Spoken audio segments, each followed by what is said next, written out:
इस बार आज कैसे हैं आप लोग? आई होप आप सभी अच्छे होंगे, स्वस्थ होंगे, मैं स्टोरी लाइन को एंजॉय कर रहे होंगे। तो जो कोई भी मेरे चैनल पे नहीं आ रहा है, प्लीज़ मेरे चैनल को लाइक शेयर सब्सक्राइब करना मत भूलिएगा। और अगर आप लोगों को मेरी स्टोरी लाइन उसके प्लॉट पसंद आ रहे हैं तो प्लीज़ मुझे कमेंट्स करके अप्रिसिएट करना भी मत भूलिएगा। जैसा भी लगे आप लोग को मुझे ज़रूर बताइएगा। देन चलिए हम इस वन शॉट को स्टार्ट करेंगे, जो कि स्टार्टिंग में थोड़ा सा पेनफुल होने वाला है। जिन लोगों को विंग के लिए बुरा लगता है प्लीज़ दिल थाम के सुनेंगे, एंड देन अगर बहुत ज़्यादा बुरा लग रहा है तो स्किप कर देंगे। हमेशा की तरह एक प्योर वांग से लव स्टोरी होने वाली है। तो चलिए शुरू करते हैं। फर्स्ट ऑफ ऑल हम जो लोग नए आ रहे हैं प्लीज़ चैनल को सब्सक्राइब ज़रूर करेंगे, क्योंकि मैं चाहती हूँ कि इस चैनल पे भी सब्सक्राइबर्स मेरे बढ़ें।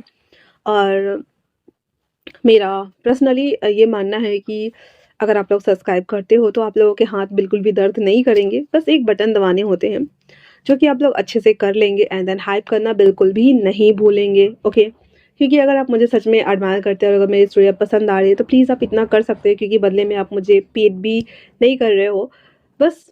तो अगर मैं आपको सर्विस दे रही हूँ तो मैं बदले में उम्मीद करूँगी कि आप लोग मुझे अच्छे फीडबैक देंगे एंड देन मुझे मेरे चैनल्स को सब्सक्राइब करेंगे।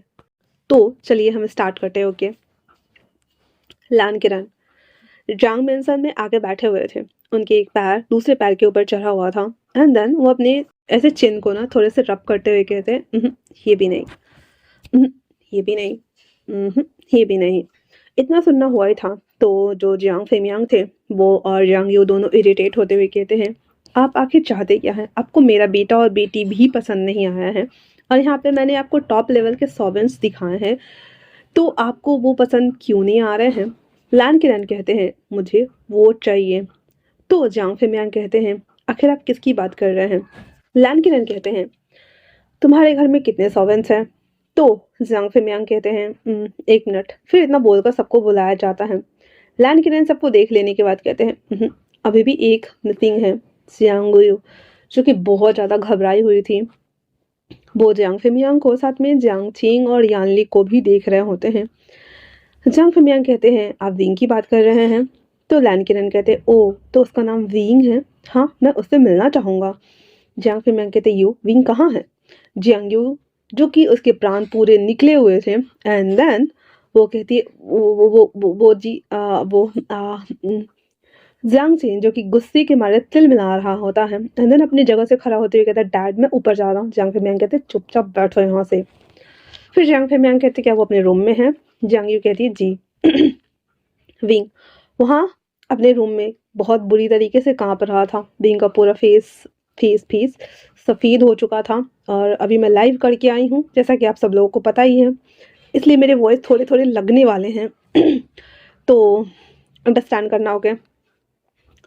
विंग के पूरा फेस ना फक्त सफ़ेद भरा हुआ था, लिप्स फटे हुए थे, सर पे 2-3 जगह खरोंचे थी, बाल ना मुर्गा की तरह उड़ा हुआ था, और कपड़े फटे हुए थे। हाथ में बहुत सारा ब्लड आ रहा था। बुखार से वो तरबतर था और कांप रहा था। जैसे डोर ओपन होता है, विंग, जो कि अपनी जगह पे कर रहा होता है, जांग फेमियांग आते कहते, विंग। लेकिन जैसे ही उसने विंग को देखा कहता, ये तुम्हारे साथ क्या हुआ? विंग कहता है, अंकल, पानी, पानी। उसका ना इससे लिप्स ना चटपटा रहा होता है, क्योंकि बुखार लगता है तो बॉडी डिहाइड्रेट होना स्टार्ट हो जाती है, एंड देन लिप्स ना चटपटाते रहते हैं। तो वो ना लिप्स को ना बार बार ना लीक कर रहा था। जांग फेमियांग उसे टच करते करते, सेट विंग, तुम्हारी बॉडी इतनी गर्म क्यों है? विंग कहता है, अंकल, पानी, पानी। जांग फेमियांग उसे उठाते हैं, ठंडा पानी देते हैं, और उसके बाद वो, हालांकि ठंडा पानी नहीं देना चाहिए, जब हमारी बॉडी एक्सट्रीम हीट पे हो तो हमें ठंडा पानी नहीं देना चाहिए, क्योंकि हमारे हार्ट स्ट्रोक आने की संभावना बहुत ज़्यादा होता है, ठीक है? तो जो पानी था वो मतलब उतना ठंडा नहीं, नॉर्मल वाला ठंडा पानी था। तो विंग वो पी लेता है। एंड उसके बाद जियांग फेमियांग कहते हैं, तुमसे कोई मिलना चाहते हैं, बाहर चलो। तो विंग कहता है, कौन मिलना चाहते हैं? कहते, एक मिनट। फिर उसके कपड़े को ना, आई मीन शर्ट को खोल के दूसरा पहना देता है, और जो उसके माथे पे खून वगैरह लगा हुआ था उसे साफ वाफ कर देते हैं, बैंडेज वैंडेज ऐसे हाथ में चिपका उपका करिए जल्दी जल्दी से। और ऑलमोस्ट 15 मिनट में विंग को अंदर हॉल में लाया जाता है, जहाँ पे सारे सर्वेंट विंग को देखने के साथ ही अपना सर नीचे कर लिए हुए थे।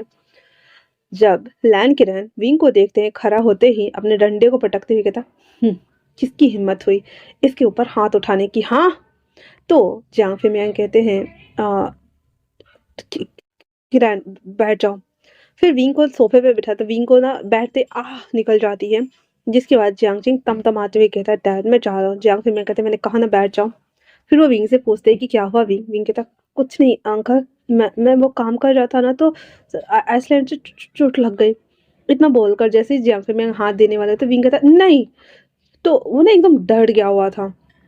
लान किरण कहते हैं फिमिया मुझे ये चाहिए, ये रहा तुम्हारा 10 मिलियन का चेक और मुझे ये चाहिए, मैं इसे लेकर जा रहा हूँ। विंग तो बस जियांग फिमियांग को देख रहे थे और लान किरण को। अब वो सोच रहा था अपने मन में क्या मुझे बेचा जा रहा है, जहाँ पे जियांग फिमियांग कहते हैं 10 मिलियन। कहता कम है क्या। वो कहता लेकिन तुम्हें ये क्यों चाहिए, ये मेरे घर का बस एक। तो लान किरण कहते नौकर ही तो है, कौन सा तुमने इसे अपना नाम दिया है। हाँ, जियांग फिमियांग के पास कोई शब्द नहीं थे। लैन के अंकल बहुत ज़्यादा वहाँ के जाने माने मतलब एक रईस खानदान से बिलोंग करने वाले इंसान थे जिसकी बहुत ज़्यादा रेपुटेशन थी। वो अपना जेट टोकन दिखाते हुए कहते हैं और अगर तुम नहीं माना जाओगे तो तुम्हारी अध्यक्षता छीन ली जाएगी। जियांग फिमियांग के पास कोई ऑप्शन नहीं था और वो कहते हैं इसका इलाज करवाना है। तो लैनकिरन कहते हैं हम खुद करवा लेंगे, चिंता मत करो। इतना बोल कर अपने 2 बंदे को ऑर्डर देता है कि विंग को लेके चलो। वो लोग विंग के पास जाकर खड़ा करने की कोशिश करते हैं तो विंग कहता है छोड़ो मुझे, ये क्या कर रहे हो, छोड़ो। मैंने कहा छोड़ो। लैनकिरन कहते हैं ये ऐसे नहीं मानेगा, इसे बेहोश करो और फिर हॉस्पिटल लेके चलो इसे। विंग को बेहोश किया जाता है 2 फिंगर से उसके ग्लैंड को दबा करके। विंग बेहोश, उसे गोद में उठाकर बाहर की तरफ ले जाया जाता है। लैनकिरन कहते हैं सबसे पहले तो उस शख्स को ढूंढो जिसने भी इसके साथ ये किया, उसे सजा दो, वरना मेरा नेफ्यू उसे ढूंढ कर उठा कर लेकर जाएगा और सजा देगा, समझे तुम। तो जियांग फिमियांग कहता है जी मैं देता हूँ। उसके बाद लैन किरण भी उसके पीछे हो लेते हैं। जियांग फिमियांग लैन किरण और उनके बंदे के जाने के बाद खड़ा होते ही कहते हैं यू आखिरकार विंग के साथ ये सब किसने किया। तो यू कांपते हुए कहती है, वो जियांग कहते हैं ये मत कहना कि इन सब में तुम्हारा भी हाथ है ना। जियांग कहती नहीं नहीं जी मैंने नहीं किया। और वो 2 सर्वेंट्स को आगे कर देती, कहती इन दोनों ने किया। सर्वेंट्स के पास भी कोई ऑप्शन नहीं था, वो दोनों चुपचाप वहां पे खड़े थे। तो जियांग फिमियांग हंटर ला करके उन दोनों को कूट देते हैं अच्छे से और उन दोनों को निकाल दिया जाता है। जियांग फिमियांग स्टडी रूम में जा करके खुद को शांत करने की कोशिश कर रहे होते थे। जियांग से कहता मॉम आखिरकार वो उस घर में कैसे जा सकता है। तो जियांग यू कहती है तुमने देखा नहीं, उसे खरीद कर लेके गए हैं। नौकर तो हमेशा नौकर ही रहता है ना, तुम्हें नहीं लगता कि तुम्हें अच्छी जगह जानी चाहिए। तुम उसके बेटे को पटाओ और उससे शादी कर लो, बात खत्म। इतना बोलकर जियांग चिंग को वो समझा बुझा देती हैं। इधर हॉस्पिटल में लैन किरण को कॉल आता है जिसे सुनने के बाद वो कहता है मैं समझ गया। लैन किरण अंकल जो कि अभी अधमरा हुआ पड़ा था, वो एक पॉइंट ऑफ व्यू से विंग को देखते हुए फ्लैशबैक में जाता है। लैन किरण अंकल जो कि बच्चों के चैरिटी शो में गए हुए थे और वहाँ पे जाने के बाद जब वो रिटर्न अपनी कार की तरफ आ रहे थे, आते वक्त उनके हार्ट में बहुत ज़्यादा जोर का दर्द होता है। वहाँ पे गार्ड वगैरह थे जो कि उन्हें खोलकर चेक करने की कोशिश कर रहे होते, लेकिन विंग आते ही उनके चेस्ट को पंप करते हुए मुंह में सीपीआर देता है। और जब विंग देखता है कि तब भी हालत ठीक नहीं हो रही है, वो अपने बैग में से निडल निकाल कर चेस्ट के पास 2 बार 3 बार ऐसे छेद करता है। मोटा सुई था, ब्लड का ब्लोकेज जैसे खोलता है वहां से थोड़ा थोड़ा करके। उनकी मुंह ओपन होती है, फिर विंग उनके थाइज में सुई भोग करके और उनके क्लॉट्स को क्लियर करता है, जिसके बाद लैन के अंकल ऐसे हाह करके उनकी सांसें क्लियर हुई थी। और उसके बाद उसने विंग को देखा था। उसके बाद उसे हॉस्पिटल शिफ्ट कराया गया था जो कि माइनर स्ट्रोक पे आके रुक गया था, जिसकी बाद से लैन किरण अंकल ने विंग को ढूंढने के लिए बहुत सारा टाइम लगाया था। ये इंसिडेंट्स हुए ऑलमोस्ट 2.5 मंथ बाद लैन किरण अंकल के पास एक लेटर आता है, जिस लेटर्स में लिखा हुआ था आपको अपना वायदा पूरा करना चाहिए। जिस इंसान ने पूरे गोसू को प्रोटेक्ट करने के लिए अपनी जान दे दी, उसका बेटा दर दर की ठोकरें खा रहा है और वो मर रहा है। उसके पीछे एक पिक्चर था जो कि वीइंग का ही था, इसे आपको गोद लेना है। इतना बोलकर उसमें कुछ और ज़्यादा लिखा नहीं था। लैन किरण को अपना प्रॉमिस याद आता है, क्योंकि जो लैन किरण का जो बॉडीगार्ड था वो विंग के पापा थे। दैट्स वाई लैन किरण ने विंग को ढूंढने का एड़ी चोटी का जोर लगा दिया, लेकिन उन्हें जल्दी से रिजल्ट नहीं मिला। और 6 महीने बाद जब उन्हें पता चला कि जियांग फैमिली में विंग रहता है, तो उनसे मिलने के लिए वो जब घर आता है, लैन किरण को देखकर जियांग फिमियांग को लगता है लैन किरण अपने नेफ्यू का रिश्ता लेकर आए हैं, दैट्स वाई वो जियांगचेन को अच्छे से रेडी होने के लिए बोलता और यानली को भी। इन दोनों में से जो सिलेक्ट कर लिया जाए, कम से कम एक तो होना चाहिए, लेकिन लैन किरण ने साफ साफ उन दोनों को मना कर दिया। फिर सर्वेंट्स को आने के लिए बोला, जो कि सारे आके खड़े हो गए थे, और उसके बाद लास्ट में उन्होंने विंग को पिक किया और वहां से निकल लिए। ये सभी चीजें देखते हुए लैन किरण उसे कहते हैं, मैं तुम्हें वांग जी के पास लेके जा रहा हूँ, वो तुम्हारी हिफाजत करेगा। क्योंकि उससे ज्यादा कामिंग पर्सन कोई और नहीं है जो तुम्हें हैंडल कर सकता है। वही वांग जी एजुअली, जो कि एज अ प्रोफेसर वो कॉलेज में लेक्चर अटेंड करने के बाद वापस जब अपने अपार्टमेंट आता है, और उसका खुद का एक पेंट हाउस टाइप का अपार्टमेंट है, शूज को साइड वाले कॉर्नर के पास में खोल देने के बाद टायर ढीला करते हुए सोफे पे आके लेट जाता है वांग जी, जिसको अगर कोई छू दे तो उसे इचिंग होना स्टार्ट हो जाती है। एंड देन रात को इंसोमिया का प्रॉब्लम है, जब भी वो सोता है उसे बहुत सारी चीज़ें हंट करती है और ऐसा लगता है जैसे कि आसपास कुछ तो है, इसलिए वो टाइमर लगाता है और 20-20 मिनट का नैप लेता है एंड देन उठ जाता है। क्योंकि अगर वो डीप स्लीप में जाता है, जैसे कि 30 मिनट या 40 मिनट या 1 घंटा, तो वो फट से उसकी नींद खुल जाती है। तो वो टाइमर लगाकर सोता है। वांग जी अपना घड़ी चेक करता है और सेट करता है 20 मिनट और आंखें बंद कर लेता है। इतना ज़्यादा थका हुआ था। वांग जी आंखें लगते ही वो सो जाता है। वांग जी ऑलमोस्ट 25 मिनट होने के ही थे, तभी उसे लगता है आसपास ना कोई ब्लैक स्मोक है जो उसकी बॉडी को ना ऐसे कैप्चर कर रहा है और उसे पकड़ के ऐसे बांधने की कोशिश कर रहा है। वांग जी की पूरी बॉडी अकड़ रही थी और वो बहुत ज़्यादा डरा हुआ फील कर रहा था। जैसे ही फोन घड़ी हाथ के अलार्म बिप बिप करना स्टार्ट होता है, वांग जी की आंखें खुल जाती है और आसपास सभी चीज़ें नॉर्मल थी।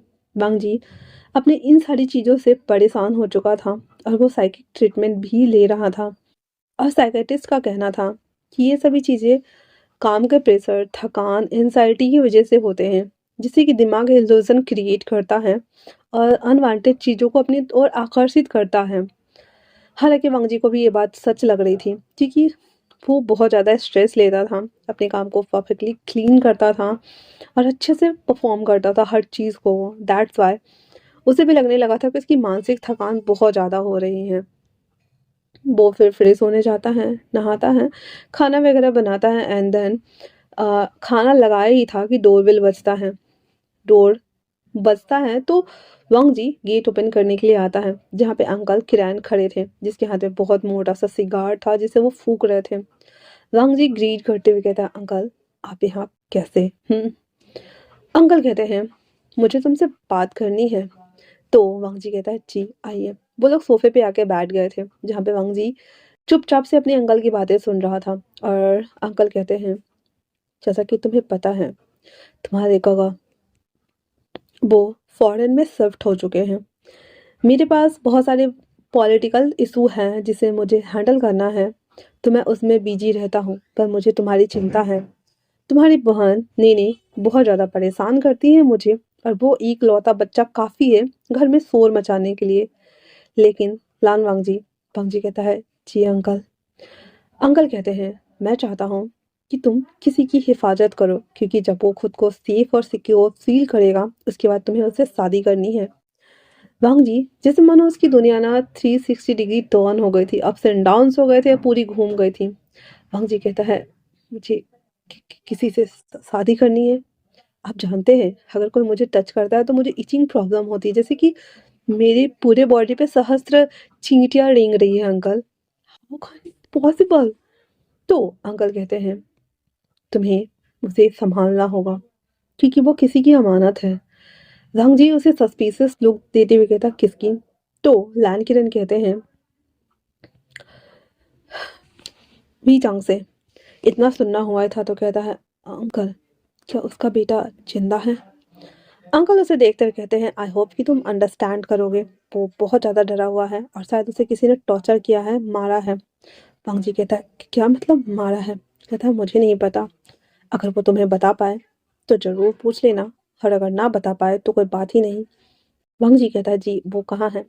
अंकल कहते हैं, मेरे साथ आओ। फिर वांग जी और अंकल दोनों कार पार्किंग लॉट में आते हैं, जहाँ पे विंग ना अभी भी बेहोश पड़ा था। अंकल गार्ड को बोलते गेट खोलने के लिए और कहते हैं, वांग जी जाओ उसे लेकर आओ। वांग जी कहता है, मैंने ग्लव्स नहीं लाए। अंकल कहते हैं, उसकी परेशानी देखो, तुम्हें उसे देखकर दया आएगी वांग जी, बुरा फील नहीं होगा। वांग जी उसके पास जाता है, उसके हाथ बहुत ज़्यादा डर रहे थे विंग को उठाने के लिए, इसलिए कहता अंकल मुझसे नहीं होगा।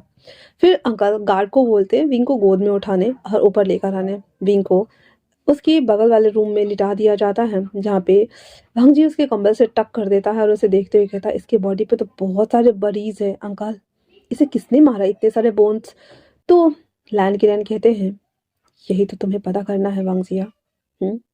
और इसकी सेफ्टी तुम्हारी जिम्मेदारी है, तुम्हें पता होना चाहिए, क्योंकि इसके पापा का आखिरी निशानी है ये, और मैं इसे खो नहीं सकता हूँ, है ना।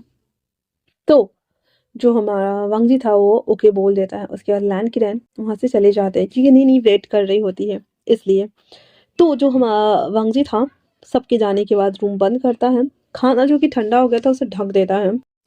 विंग को आकर देख रहा था, विंग जिसकी फोरहेड पे बहुत बड़ा सा कट लगा हुआ था, बाल उड़े हुए मुर्गे की तरह लग रहे थे, जो कि थोड़े से बड़े भी हो गए थे। फेस और नोज पे चोट था, लिप्स फटा हुआ था, हाथ वगैरह में बैंडेज किया हुआ था, डॉक्टर ने वो सब देख रहा था।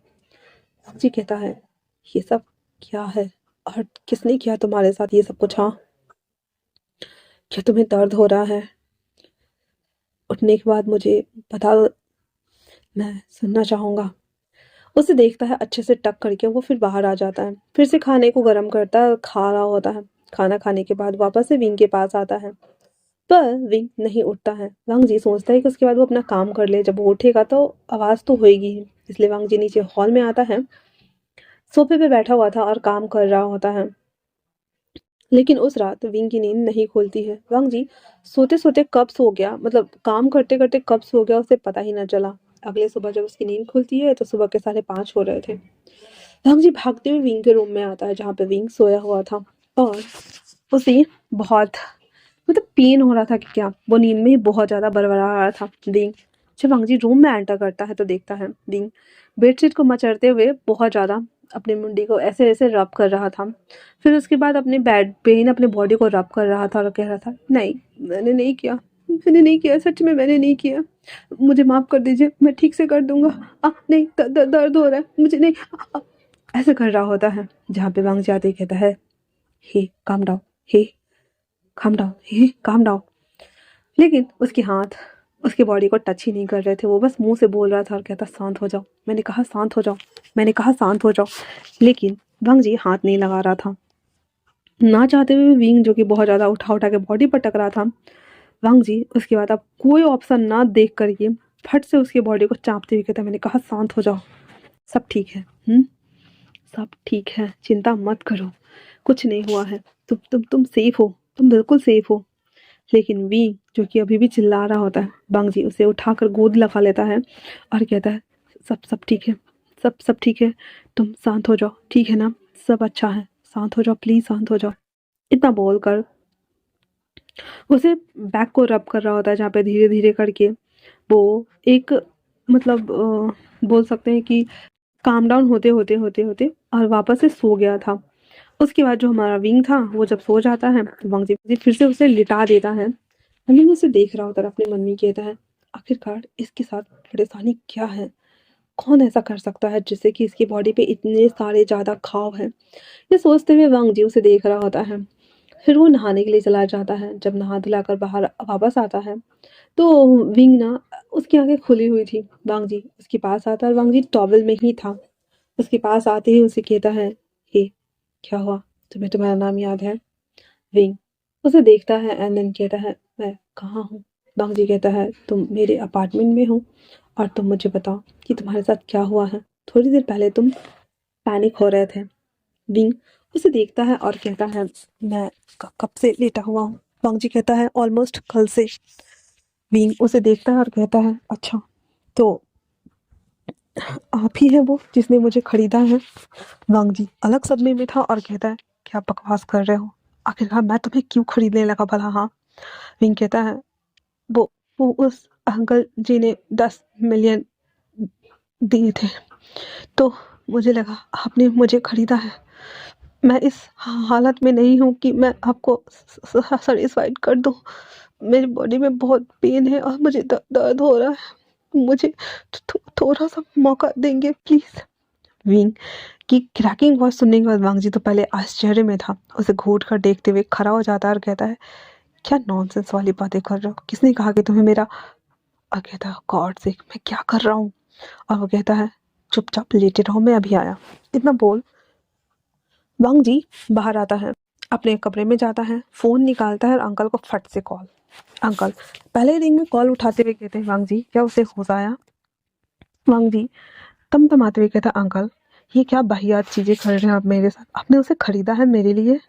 तो अंकल कहते हैं, मेरे पास कोई और ऑप्शन नहीं था उसे उसके चंगुल से बाहर निकालने का। उसे क्या बोल के लेकर आता मैं कि इसे मैं अपने नेफ्यू के पास लेके जा रहा हूँ इसकी सेफ्टी के लिए, या कुछ और बोलो तुम, क्या बोलता मैं। हम्म इसलिए मुझे 10 मिलियन का चेक देकर उसे खरीद कर लाना पड़ा। वांग जी शांत हो जाओ और ये बताओ कि क्या उसे होश आया। वांग जी कहता है, जी उसे होश आ गया है, पर वो कुछ और ही बोल रहा है। अंकल कहते हैं, मैं चाहता हूँ कि तुम उसे अपने तरीके से हैंडल करो, ओके ना। इतना बोल वांग जी का फोन को कट कर देता है, जहाँ पे वांग जी इसे सदमे में टमटमाते हुए खड़ा था और कहता है, द हेल, क्या ड्रामा है ये। फिर उसके बाद वो थोड़ा सा काम डाउन होने के बाद ऊपर आते ही कहता है, हे फर्स्ट ऑफ ऑल तुम्हें मेरे अंकल ने बाई करके लाया है, वो भी मेरे लिए। तो तुम आज से मेरे पर्सनल सर्वेंट हुए, क्या हुए, पर्सनल मेड है ना। और तुम रिकवर हो जाओ पहले, उसके बाद हम बात करेंगे। ऐसे मुझे बताओगे ये क्या है।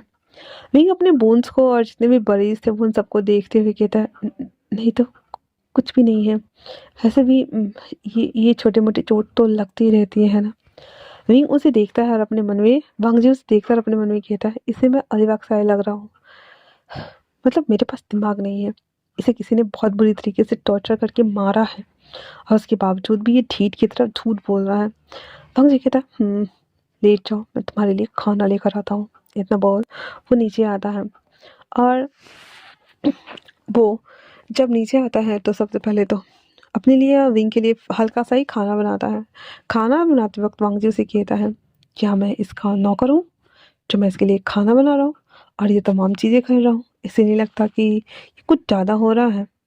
इतना बोलना हुआ ही था तो वांगजी के इनर थॉट्स के बाद वो वापस से बाहर से कहता है, हाँ वाट एवर, पर अंकल ने मुझे बोला है इसकी सेफ्टी, और हाँ, अगर सेफ्टी ही मेरी ज़िम्मेदारी है तो मैं प्रोफ़ेसर किस काम का हूँ? मैं इसका बॉडीगार्ड क्यों नहीं बन जाता? ऐसे भी मैं इधर-उधर बैठा ही रहता हूँ। बॉडीगार्ड बनूँगा तो कम से कम इधर-उधर घूमने का मौका तो मिलेगा। बहुत सारी बातें अपने आप से कर लेने के बाद वांग जी फाइनली खाना बनाकर कंप्लीट कर देता है।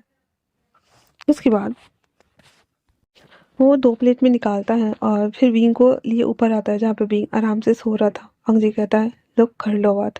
थोड़ी देर पहले मेरे नींद और मेरा दिमाग को हैंग करने के बाद ये आराम से सो रहा है। मेरा तो मन कर रहा है कि मैं इसे, और इतना बोलकर बहुत ज़्यादा इरिटेट हो रहा था, लेकिन वो क्या ही कर सकता था। वो कहावत नहीं है, मरता क्या नहीं करता। तो वापस से उसे थोड़ा सा हिलाते हुए उसे कहता है, हे चलो खाना खा लो, हे चलो खाना खा लो।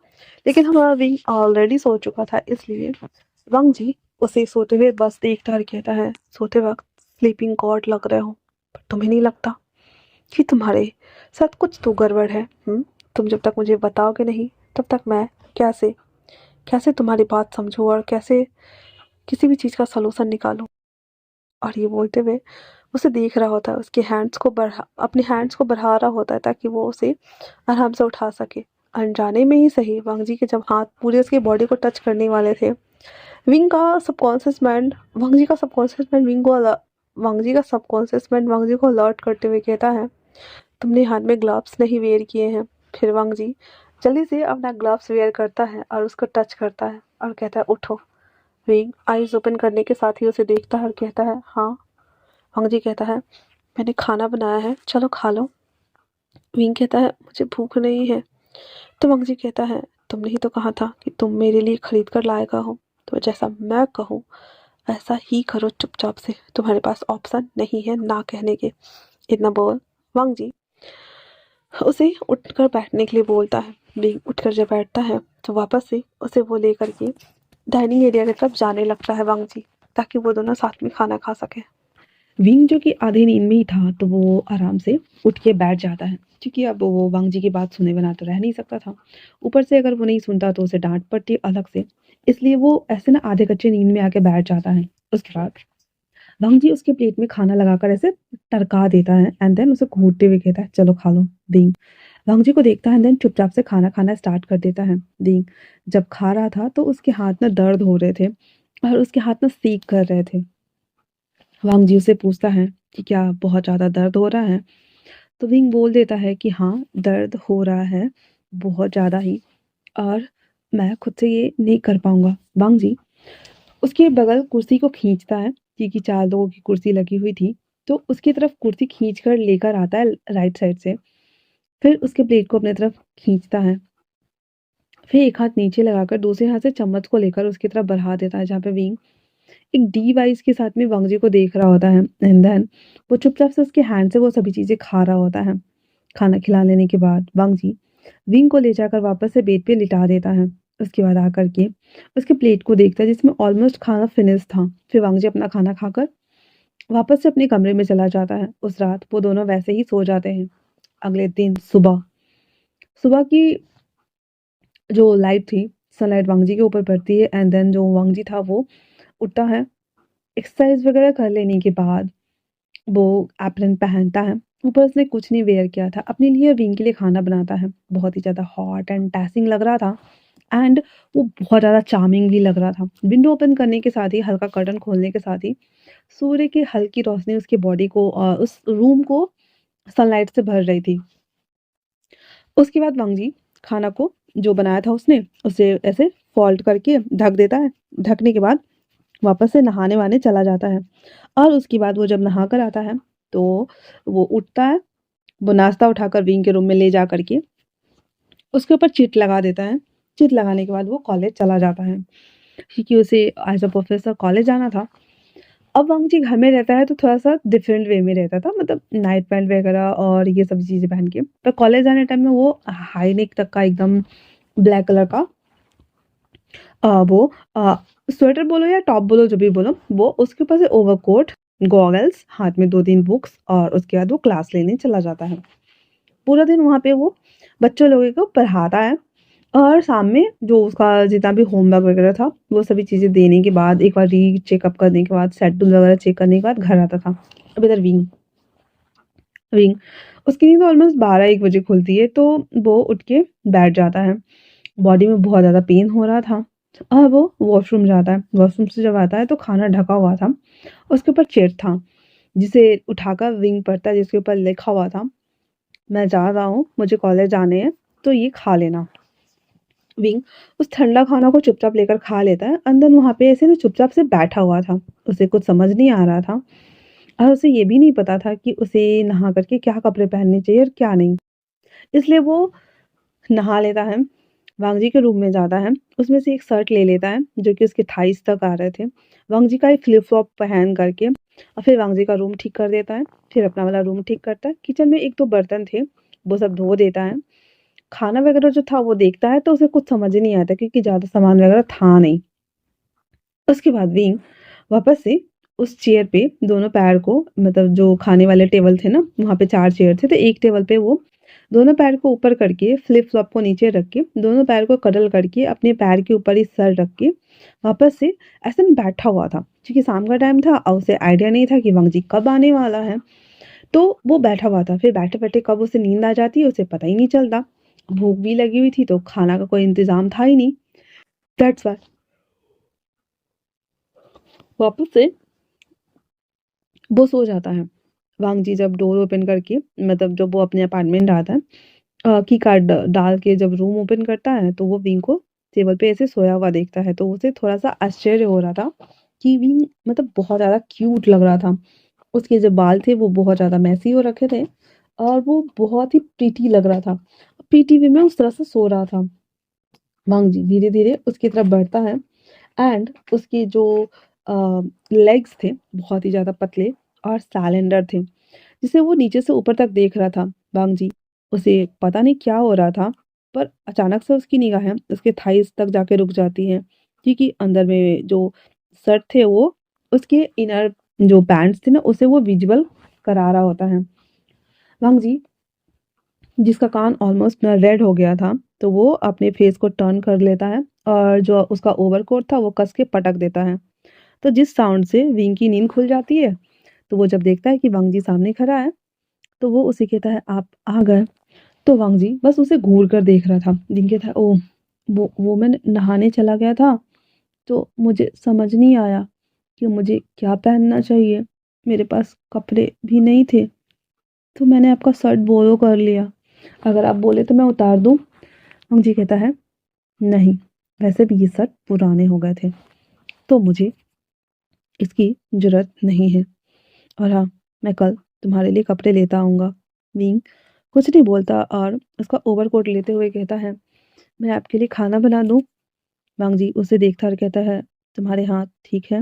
विंग कहता है फिलहाल तो ठीक ही लग रहे हैं, पता नहीं, पर ठीक है। और मैंने दवाई खा लिए थे दोपहर को, तो आप बोलिए।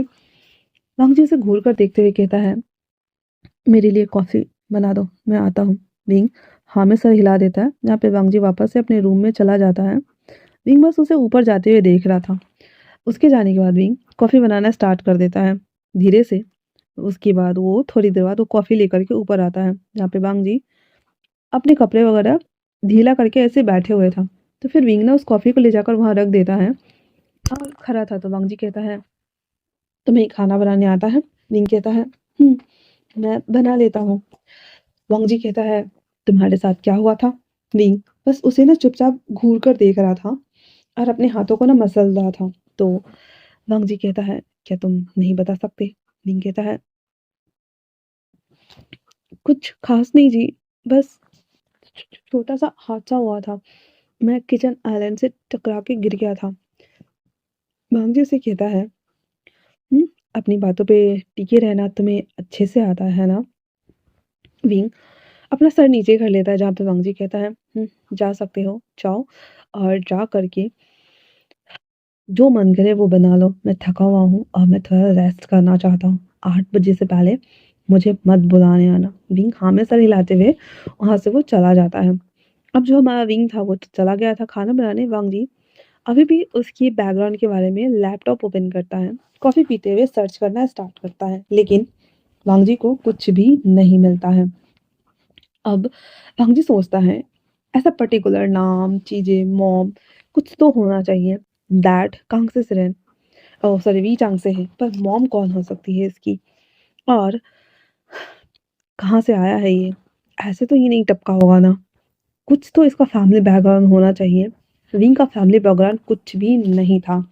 जिसके बाद जो वांग जी है वो बहुत सस्पिशियस लोग के साथ में विंग को देख रहा था, क्योंकि उसकी हालत ऐसे कुटे-पिटे हुई थी कि वो कुछ बता भी नहीं पा रहा था और बताना भी नहीं चाहता था। वांग जी को बिल्कुल समझ नहीं आता। फिर उसके बाद वो थोड़ा-सा ऐसे रुकता है, क्योंकि जस्ट कॉफ़ी पीने के बाद या चाय पीने के बाद हम सावा नहीं ले सकते। तो वो 10 मिनट तक तो पहले लैपटॉप, फिर थोड़ा देर और रुक कर के फिर वो सावा लेने जाता है। तब तक विंग ने भी खाना वगैरह बना लिया हुआ था। वांग जी आकर खा रहा होता है। विंग चुपचाप से उधर बैठा हुआ था, तो वांग जी कहता है, "खा लो।" विंग कहता है, "आप खा लो जी, मैं बाद में खा लूँगा।" वांग जी उसे कहता है, "माना कि तुम मेरे मेड हो, you are my servant, but मेरे साथ खा सकते हो। मैं ऐसे कोई स्ट्रिक्ट मालिक नहीं हूँ।"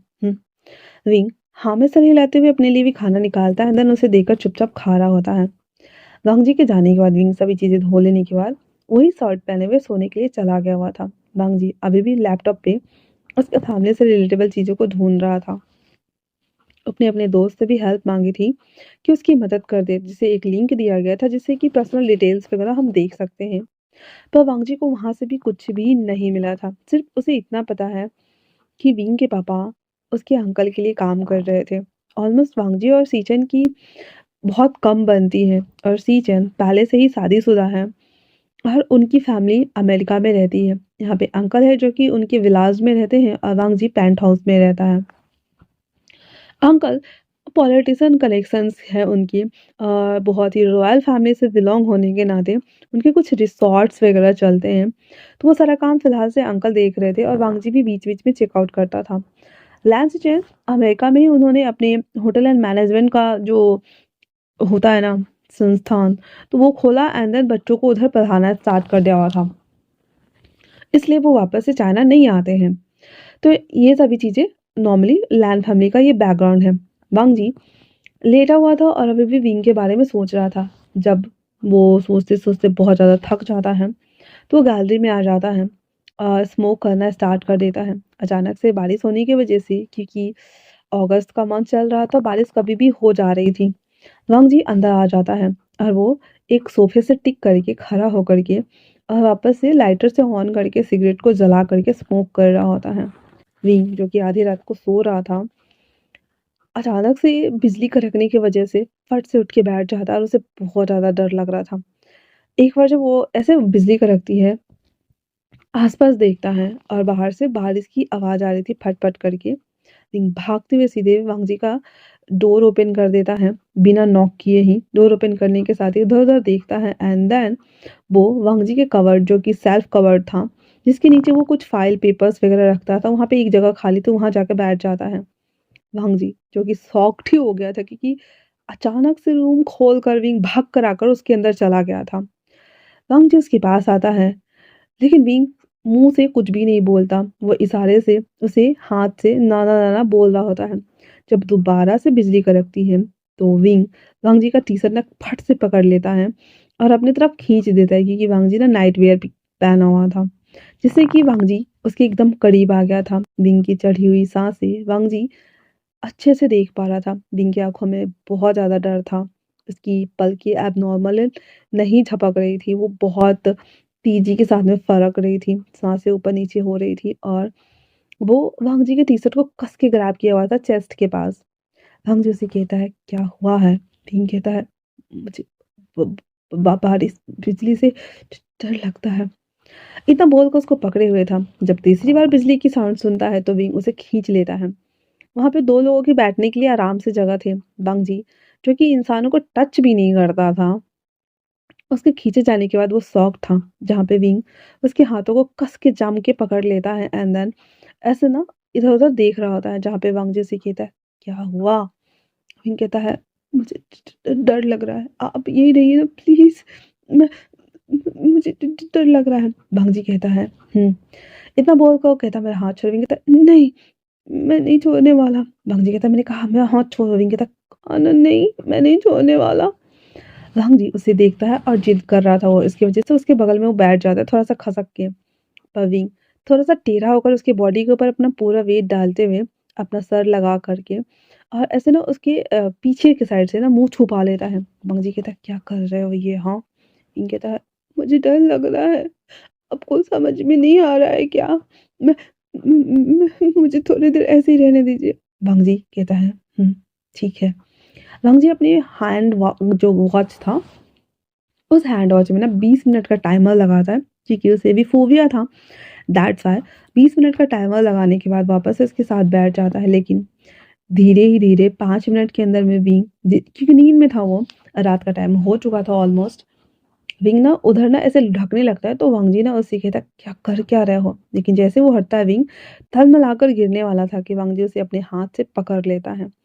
उसे कहता है हे होश में आओ लेकिन विंग उसकी गोद में सीधे फ्लिप कर जाता है। वांग जी पहले तो अपने हाथ चेक करता है और सॉफ्ट क्योंकि उसके हाथ ना बिल्कुल भी इचिंग नहीं हो रहे थे। वांग जी अपने हाथों को बार-बार देख रहा था ऐसे रब करते हुए, लेकिन उसके हैंड में फिर भी इचिंग नहीं हो रही थी।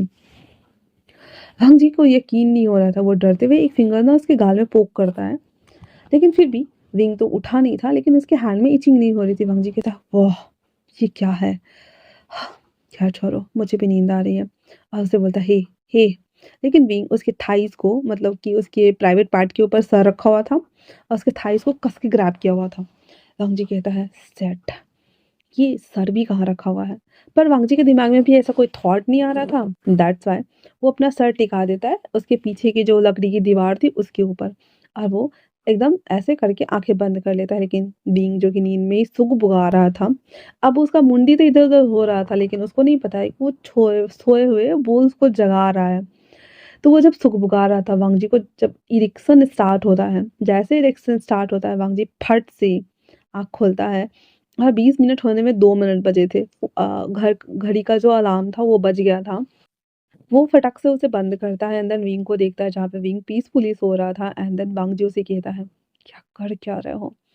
पर विंग नींद में था। वांग जी उसके फेस को हटाकर थोड़ा-सा बीच में रखता है और अपने छुटकू को देखता है जो कि पूरा वेकअप हो गया था एंड वो ऐसे बाहर आने के लिए तिलमिला रहा था। वांग जी फर्स्ट टाइम अपनी बॉडी में इस तरह का इरेक्शन देखता है। विंग को देखता है, अपने हाथों को देखता है और कहता है, क्या है? क्या है ये? मैं मैं कैसे? और उसे बिल्कुल भी आइडिया नहीं लग रहा था, वो अभी भी कन्फ्यूज़्ड बन के ना बैठा हुआ था। तो फिर वांग जी ना ऐसे पकड़ के उसको ऐसे ही सो जाता है, क्योंकि विंग को वो उठा नहीं पा रहा था। फिर वांग जी जब देखता है कि बारिश रुक गई है और उसमें से विंग को निकालने की कोशिश करता है लेकिन नहीं होता। फिर वांग जी विंग का ना हेड पकड़ता है, आधा बॉडी जो था उसे, फिर अपने आप को धीरे से इसे ससार के बाहर निकालता है। फिर उसको खींचता है, गोद में उठा करके बेड पे अपने ही बेड पे लाके लिटा देता है। कमल से टक करने के बाद उसके बगल में जाके स्ट्रेट लेट जाता है। 15 मिनट बाद विंग वांगजी के बॉडी से चिपका हुआ था और वांगजी भी नींद में था। उसे पता ही नहीं था कि दोनों एक दूसरे को कडल करके सो चुके थे। वांगजी और विंग सो चुके थे। अगले दिन जब वांगजी की नींद खुलती है उसकी घड़ी अलार्म की वजह से, वो ऐसे ना मतलब कंबल के अंदर छुपा हुआ था विंग। तो वो ऐसे आराम से अपना अंगड़ाई वगैरह लेता है। फिर जब उसे एहसास होता है कि भाई तुम्हारे ऊपर कुछ तो वेट हो रहा है, वो जब कंबल हटाता है तो विंग ना उसको कोला बियर बन के ना आधे बॉडी पे से चिपका हुआ था। वांग जी विंग को फटक से धक्का दे देता है जिससे कि विंग की ना सर कबर्ड में लग जाती है एंड देन वो आउच करते हुए उठ के बैठ जाता है। तो वांग जी उसे कहता है, क्या तुम ठीक हो? विंग कहता है, आपने मुझे धक्का क्यों दिया? वांग जी उसे घूर कर देखता है।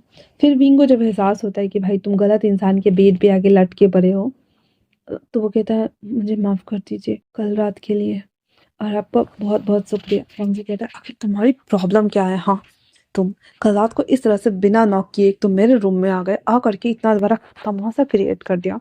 ऊपर से मैंने तुम्हें अपने बेड पे सोने क्या दिया? क्या लगता है तुम्हें? हाँ। विंग डर गया था। वांग जी इतना बोलकर वॉशरूम चला जाता है। विंग डर के मारे उठ करके बाहर आ जाता है और अपने मन में कहता है, क्या मैंने उन्हें नाराज कर दिया? तो मुझे माफी मांगनी चाहिए ना। ये बोलकर वो घूम रहा होता है।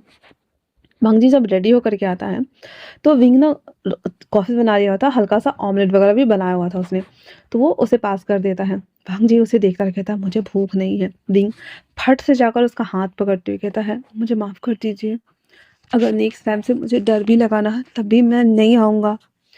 वांग जी उसे देखता है, अपने हैंड देखता कहता है, मेरा हाथ छोड़ो अभी के अभी। विंग उसका हाथ छोड़ देता और कहता है, मैंने कहा ना मुझे माफ़ कर दीजिए। वांग जी उसे देखता और कहता है, विंग फिर से जब वो जाने लगा था तो उसके सामने आते हुए हाथ फैला देता है जिससे कि उसके कपड़े ना बहुत लूज थे और उसकी बॉडी हल्की हल्की विजिबल हो रही थी।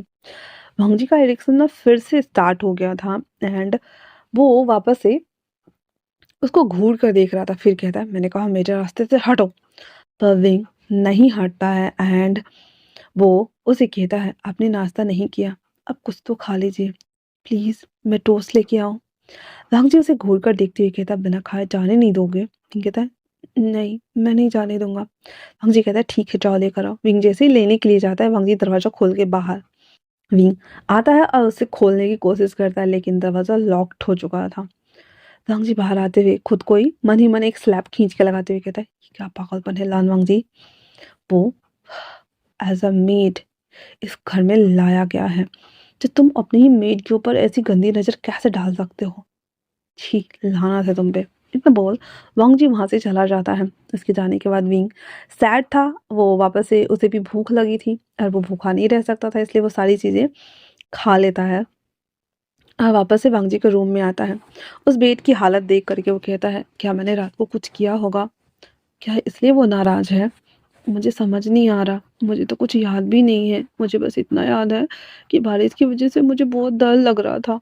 फिर मैं इस रूम में आ गया और मैं उसके नीचे छुप गया और वो आके बैठ गया। पर इसके बाद मुझे कुछ याद क्यों नहीं है? ये सारी बातें सोचते सोचते हुए अपना दिमाग खराब कर रहा था। फिर दोपहर के टाइम पे वो सारी चीज़ों को ठीक ठाक करके रूम को ठीक कर देता है जहाँ पे वांग जी के डेस्क पे ना बहुत सारे बुक्स रखी हुई थी। उसमें से कुछ किताबें थी जो कि विंग को अच्छी लगी थी तो वो उसे पढ़ने लगा था क्योंकि कल वो सो गया था। आज वो पढ़ रहा होता है। उसके हाथ के बैंडेज थोड़े से पुराने हो गए थे। शाम के टाइम पे उसने अपने हाथ के बैंडेज खुद बदल लिए थे। बदलने के बाद दवाई वगैरह जो भी था वो खा लिया था। उसके बाद वापस से खाना बनाने लगता है, जो भी उसमें था सामान वगैरह वो उसी से बना रहा होता है। अचानक से हाथ कट जाती है और फिंगर से ब्लड आने लगता है, जिसके बाद वांग जी सॉरी विंग पैनिक करते हुए उस ब्लड को देख रहा होता है। उसे कुछ ब्लडी विजन्स दिख रहे थे जहाँ पे जियांग चेंग उसे बहुत टॉर्चर कर रहा था, लाते लाते उसको पीट रहा था, उसके ऊपर वाइन्स की बोतलें फोड़ रहा था, जिसे देखते ही विंग पैनिक करने लगता है। अचानक से डोर ओपन होने के साउंड सुनकर विंग उस तरफ देखता है। वो उस तरफ जाने ही वाला होता है कि विजन ब्लर होने की वजह से विंग फिर से किचन में आइसलैंड से टकराकर ऑलमोस्ट गिरने ही वाला था। फ्राई पैन ऑन था, उसके ऊपर सब्जी रखी हुई थी, बन रही थी।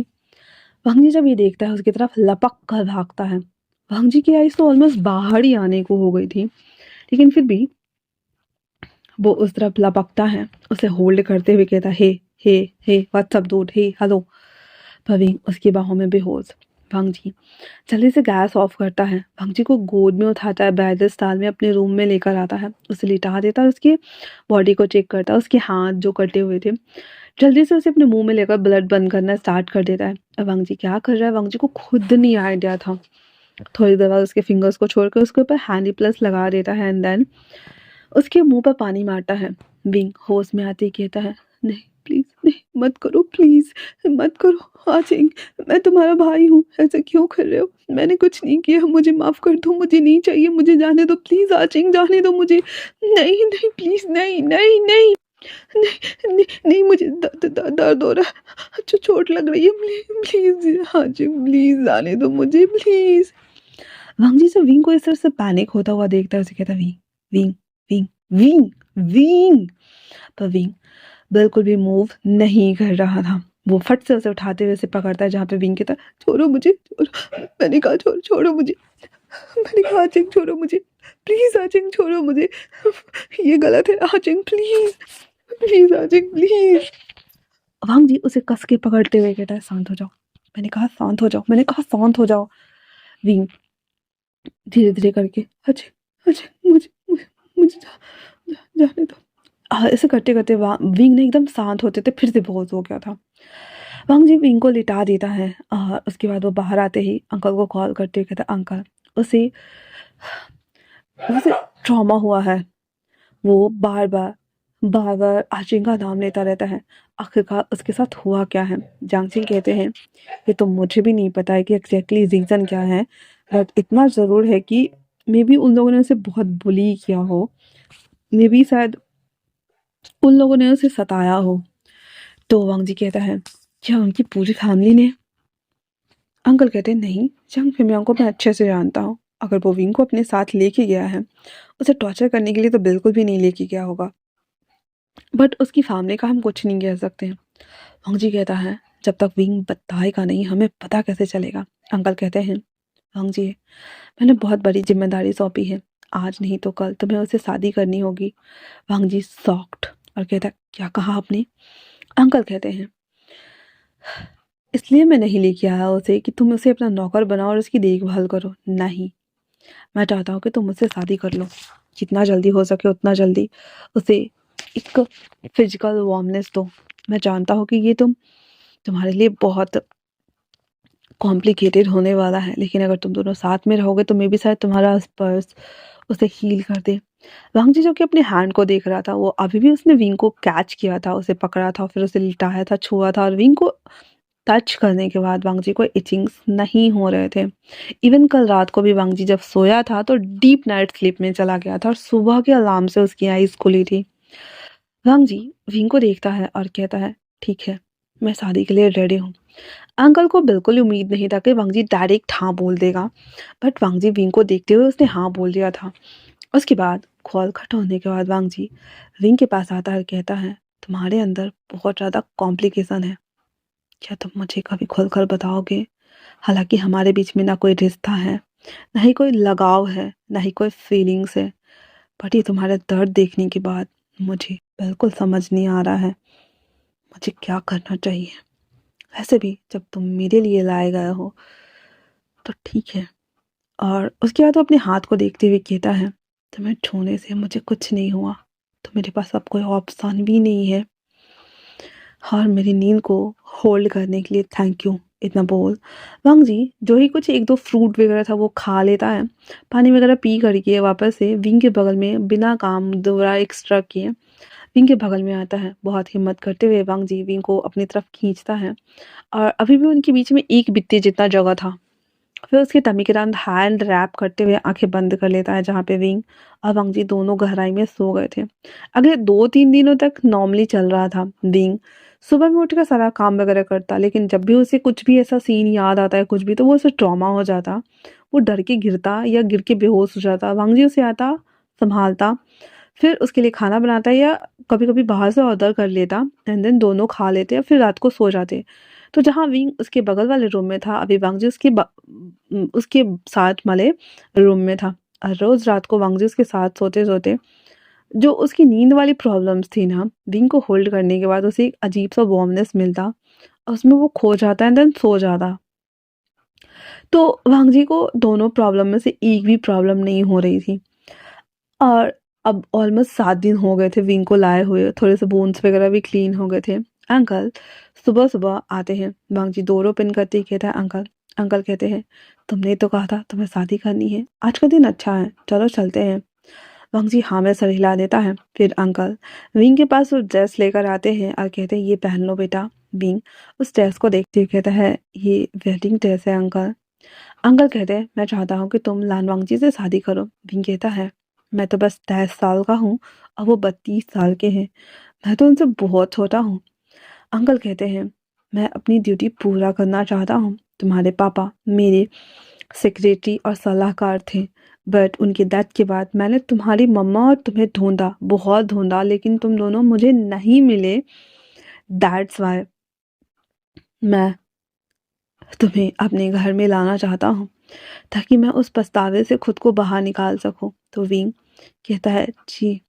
फिर विंग रेडी होने चला जाता है। विंग जब रेडी होकर के आया तो बहुत ही ज़्यादा प्रीटी लग रहा था, इतना क्यूट और प्रीटी कि वांगजी और अंकल दोनों भी लाइक हाय। उसके बाद फिर वो तीनों निकल आते हैं। कोर्ट आते ही वो लोग साइन वाइन करके अंकल नॉमिनी बने थे एंड देन तीनों साइन करते हैं। फिर जहाँ पे फाइनली वांगजी और विंग की शादी हो जाती है। वांगजी विंग को लेकर अंकल से ग्रीट करते हुए आशीर्वाद लेते हैं, फिर उसे लेकर घर आता है जहाँ पे वांगजी विंग को अलग से इंटेंस लुक के साथ में देख रहा था। विंग जो कि घर आने के साथ ही वांगजी के रूम में बस खड़ा था। उसे समझ नहीं आ रहा था कि अब उसे नेक्स्ट क्या करना चाहिए। वांगजी अपने कोट को उतार रहा था तो विंग अपनी पैंट को कस के पकड़ा हुआ था एंड देन अपने मन में सोच रहा था क्या वो मेरे साथ सोने वाले हैं। तो वांग जी उसके पास आता है, उसके दोनों सोलों को ग्रैब करता है जहाँ पे विंग ने अपनी आंखें बंद कर ली थी। वांग जी उसके फेस को देख रहा था एंड देन कहता है क्या सोच रहे हो। विंग कहता है आप जो करना है आप कर सकते हैं। वांग जी उसके जॉलान को ऊपर करते हुए कहता है मैं ऐसा कुछ नहीं करने वाला।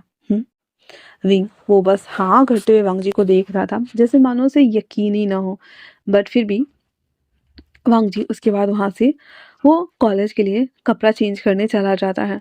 चेंज करने के बाद आने के बाद कहता है मैं चाह रहा हूँ घर पे रेस्ट करना। विंग कहता है हाँ हाँ ठीक है। वांग जी के जाने के बाद विंग अपने ड्रेस वगैरह को खोल कर रखने के बाद खुद से कहता है थत्तेरी की मुझे लगा था उन्होंने क्या सोच रहा था मैं। ऐसे भी छोड़ो, ये सभी चीज़ें ठीक करो। फिर वो वांग जी के कपड़े को अच्छे से फोल्ड करके उसकी कबर्ड में डाल देता है और अपने कपड़े को भी उसी के साथ लगा देता है। विंग के चेहरे पे स्माइल थी और वो खुश था। वो सब चीज़ करने के बाद जैसे ही वो किचन में आकर के और खाने की लिस्ट की ना सारी चीज़ें नाम वाम लिखना स्टार्ट कर ही रहा था कि डोरबेल बजती है। विंग कहता है अभी तो गए थे, इतना जल्दी आ गए, समझ नहीं आ रहा। ये बोलकर वो ड्रेस ही डोर ओपन करने जाता है। सामने खड़ा था जियांग छिंग जो कि दरवाजे पे टिक के खड़ा था, जिसे देखते ही जियांग छिंग अंदर आते ही विंग को गला दाबते हुए सीधे दीवार पे लगातार कहता है क्यों रे, तू बहुत ज्यादा उड़ रहा है। हाँ, यहाँ पर आकर तुम्हारे पंख निकल गए हैं। और ये कपड़ा किसके पहना हुआ है, लाल वांग जी का। ओह गॉड, तुम उसके घर में नौकर बनने लायक नहीं हो, पर उस बुढ़े लैन किरण को पता नहीं तुम में क्या देखा और तुम्हें वो यहाँ उठा कर ले आया। और तुम उसके साथ हो, मुझे तो लगा था वो अपने पैलेस लेके गया होगा, लेकिन तुम उसके नेफ्यू के साथ यहाँ हो। हाँ, रंगरेलिया बना रहे हो। विंग उसके हाथों को ऐसे टच करते हुए कहता है जांग जिंग छोड़ो मुझे, मैंने कहा छोड़ो। तो जांग जिंग कहता है अच्छा, छोड़ दूँ? खींचे-खींचे लाता है, सोफ़ा पे फेंक देता है जहाँ पे विंग को, फिर से टमी में चोट लग जाती है एंड देन कहता है, "चांग-चेंग, क्या कर रहे हो?" चांग-चेंग कहता है, "लगता है तुम अपनी औकात भूल गए हो, हुँ?" विंग कहता है, "ये मेरा घर है।" चांग-चेंग कहता है, "क्या कहा? क्या बकवास बातें कर रहे हो? दिमाग ठीक है तुम्हारा? ये तुम्हारा घर कैसे हो सकता है बेवकूफ़? तुम क्या उससे शादी करने के सपने देख रहे हो? वो एक प्रोफ़ेसर है, जाना-माना प्रोफ़ेसर। और अगर मान लो उसने तुमसे शादी कर भी ली तो क्या तुम्हें वो अपना हस्बैंड का दर्जा देगा? तुम कहाँ हमारे घर में कुत्तों वाली ज़िंदगी जीने वाले एक कुत्तों की रोटी पे पलने वाला एक नौकर हो और यहाँ अगर तुम उसकी पटरानी बनने के बारे में सोच रहे हो, दिमाग ठीक है तुम्हारा? इतना बोलकर उसको खींच कर उठाते हुए कहता है, अगर उससे कोई शादी कर सकता है वो तो मैं या फिर जे और अगर जे शादी नहीं कर सकती तो मैं तो पक्का करने वाला हूँ और तुम्हें रोज टॉर्चर करने वाला हूँ। इतना बोल फिर से उसे धक्का देता है जहाँ पे विंग खड़ा होते हुए कहता है, हमारी शादी हो चुकी है।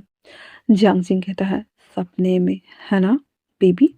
जाओ मेरे लिए अच्छा सा नाश्ता बना कर लाओ। अरे बोलकर पसक कर बैठ जाता है विंग। पहले अपने कपड़ों को ठीक करते हुए थोड़ा सा करेज लाते हुए कहता है, जियांग चैंग, मेरी शादी हो चुकी है और लैन वांगजी मेरा हस्बैंड है। इतना सुनना हुआ ही था तो जियांग चैंग अपने दोनों पैर जो कि ग्लास लेवल पे थे नीचे रखते हुए कहता है, क्या कहा तुमने? हम्म क्या कहा तुमने? क्या कहा तुमने? तो विंग कहता है, अभी दिखाता हूँ।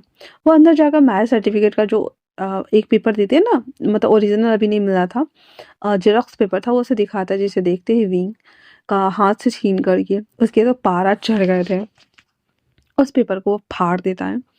फाड़ने के बाद उसे कहता है, ये झूठ है ना?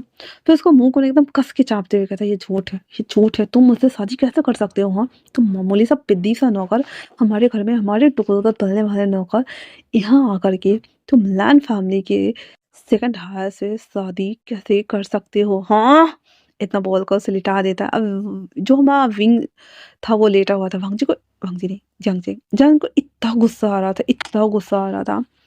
उसी टेबल पे एक बोतल रखा था, उस बोतल का ढक्कन को खोलकर विंग के मुंह में वो पानी उड़ेलते हुए एकदम घट घट घट घट घट उसके मुंह में उछलना शुरू कर देता है। उसके थाइज के पास ना उसके पैर थे, उसको चापे हुए था वो। विंग वो कर रहा होता क्योंकि पानी ना बहुत ज़्यादा एक सैट मात्रा में उसके अंदर जा रहा था।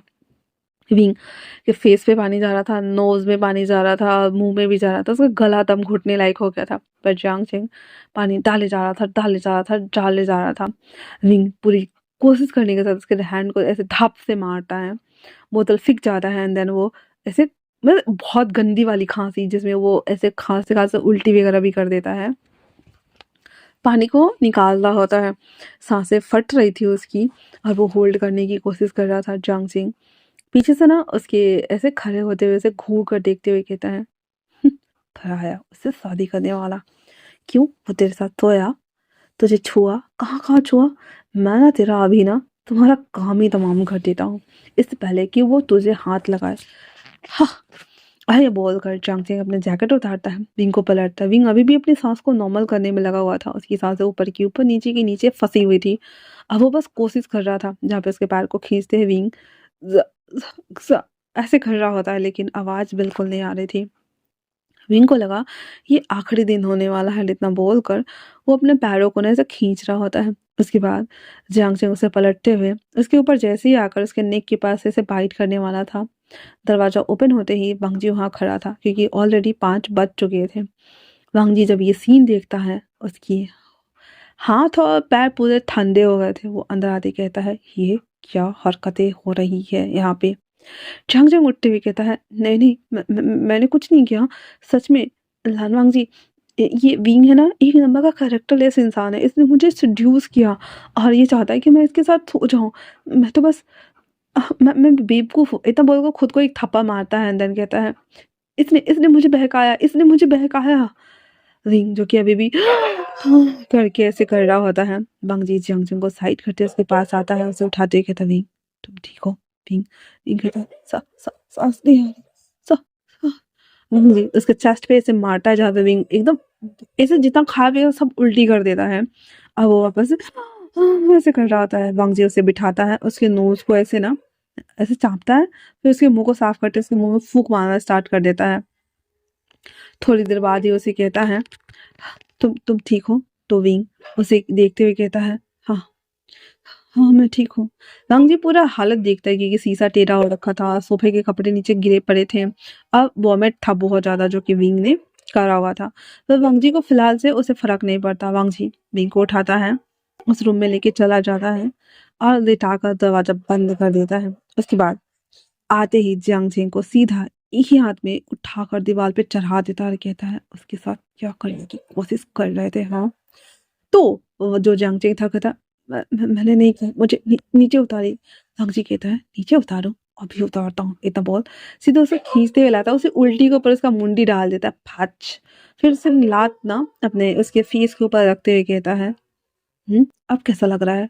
चाटो इसे, अब कैसा लग रहा है, बोलो बोलो। उसके बाद वांग जी उसे उठा करके पूरा घसीटते हुए उसे खींच कर बाहर लाता है, उसके टमी में 2 पंच मारता है और कहता है, मेरा बस चले तो तुम्हें जान से मार दूं, अगर दोबारा दिख गए मेरे अपार्टमेंट में तो मुझसे पूरा कोई नहीं होगा। उसके बाद वांग जी कारपेट क्लीन करने वाले को ना कॉल करता है। 5 मिनट में क्लीनर आ जाता है तो उस कारपेट को वहां से उठाकर वो लेके चला जाता है। सारे कपड़े वगैरह को लॉन्ड्री बकेट में डालने के बाद वांग जी सोफे वगैरह को क्लीन करने के साथ वापस से अंदर आता है क्योंकि बाद में वो कवरिंग करने वाला था। रिंग जहाँ पे ना अपनी सांसों को नॉर्मल करने की कोशिश कर रहा था। वांग जी आते ही उसके पास बैठते हुए उसके चेस्ट को सहला रहा होता है, कहता है, कैसा लग रहा है? रिंग कहता है, "उ- वो, वो उसे आपने कुछ। वांग जी कहता है, अभी भी तुम्हें उसकी पड़ी है, हाँ? अभी मरते मरते बचे हो और तुम्हें उससे बचाना है, क्या वो तुम्हारा बॉयफ्रेंड लगता है? बोलो मुझे। विंग वांग जी को समझा नहीं पा रहा था क्योंकि उसके मुंह से आवाज ही नहीं आ रही थी। विंग कहता है, नहीं नहीं। वांग जी उसे खींचता है अपनी तरफ और गुस्से के मारे उसके फेस को ना एक हाथ से ही पीछे से कैप्चर करता है, किस करना स्टार्ट। विंग ने अभी भी उल्टी किया हुआ था, कुल्ला वगैरह कुछ नहीं किया था, पर वांग जी का गुस्सा बहुत अपर लेवल पे था। फटक से, वो होता है ना, मतलब आप प्यार जबरदस्ती नहीं करा सकते, लेकिन भाई फोर्सफुली आप प्यार कर सकते हो, ठीक है? तो वांग ना उसे फोर्सफुली किस कर रहा होता है, इतना ज्यादा कि अब विंग सच में सांस नहीं ले पा रहा था, पर वांग जी का किस रुक नहीं रहा था, वो नॉन स्टॉप उसे किस करे जा रहा था, करे जा रहा था, करे जा रहा था, करे जा रहा था। उसके बाद उसे पटक देता है, अपना ओवरकोट उतारता है, शर्ट खोलता है और विंग के ऊपर आकर मैस करना स्टार्ट। विंग कहता है, क्या करने की कोशिश कर रहे हैं?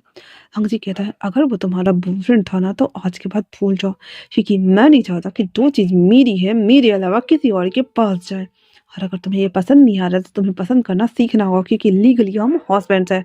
इतना बोल हंग जी उसकी बॉडी को मैस करने के साथ इसके कपड़े को ऐसे फाड़ चीर के फेंक देता है, पैंट को जबरदस्ती खोल खाल के फेंक देता है। विंग ऐसे ना खुद को ना इंसिस्ट कर रहा होता कि नहीं मत कीजिए, प्लीज मत कीजिए। हंग जी उसके पैरों को सीधा नहीं करता, पलट देता है, उसके ऊपर आ जाता है और उसके बॉडी को बाइट करना, नाखून लगाना, ये सभी चीज़ करना स्टार्ट कर देता है।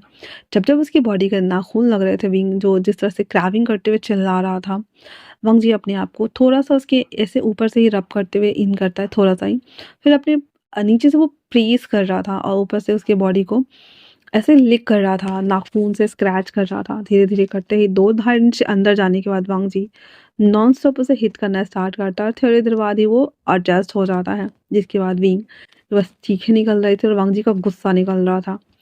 2-3 राउंड नहीं बोल सकते हम, क्योंकि रात के 11-12 बजे तक वांग जी ने नॉन स्टॉप विंग को हिट किया था, बहुत ज़्यादा बुरी तरीके से, बार बार बार बार बार बार।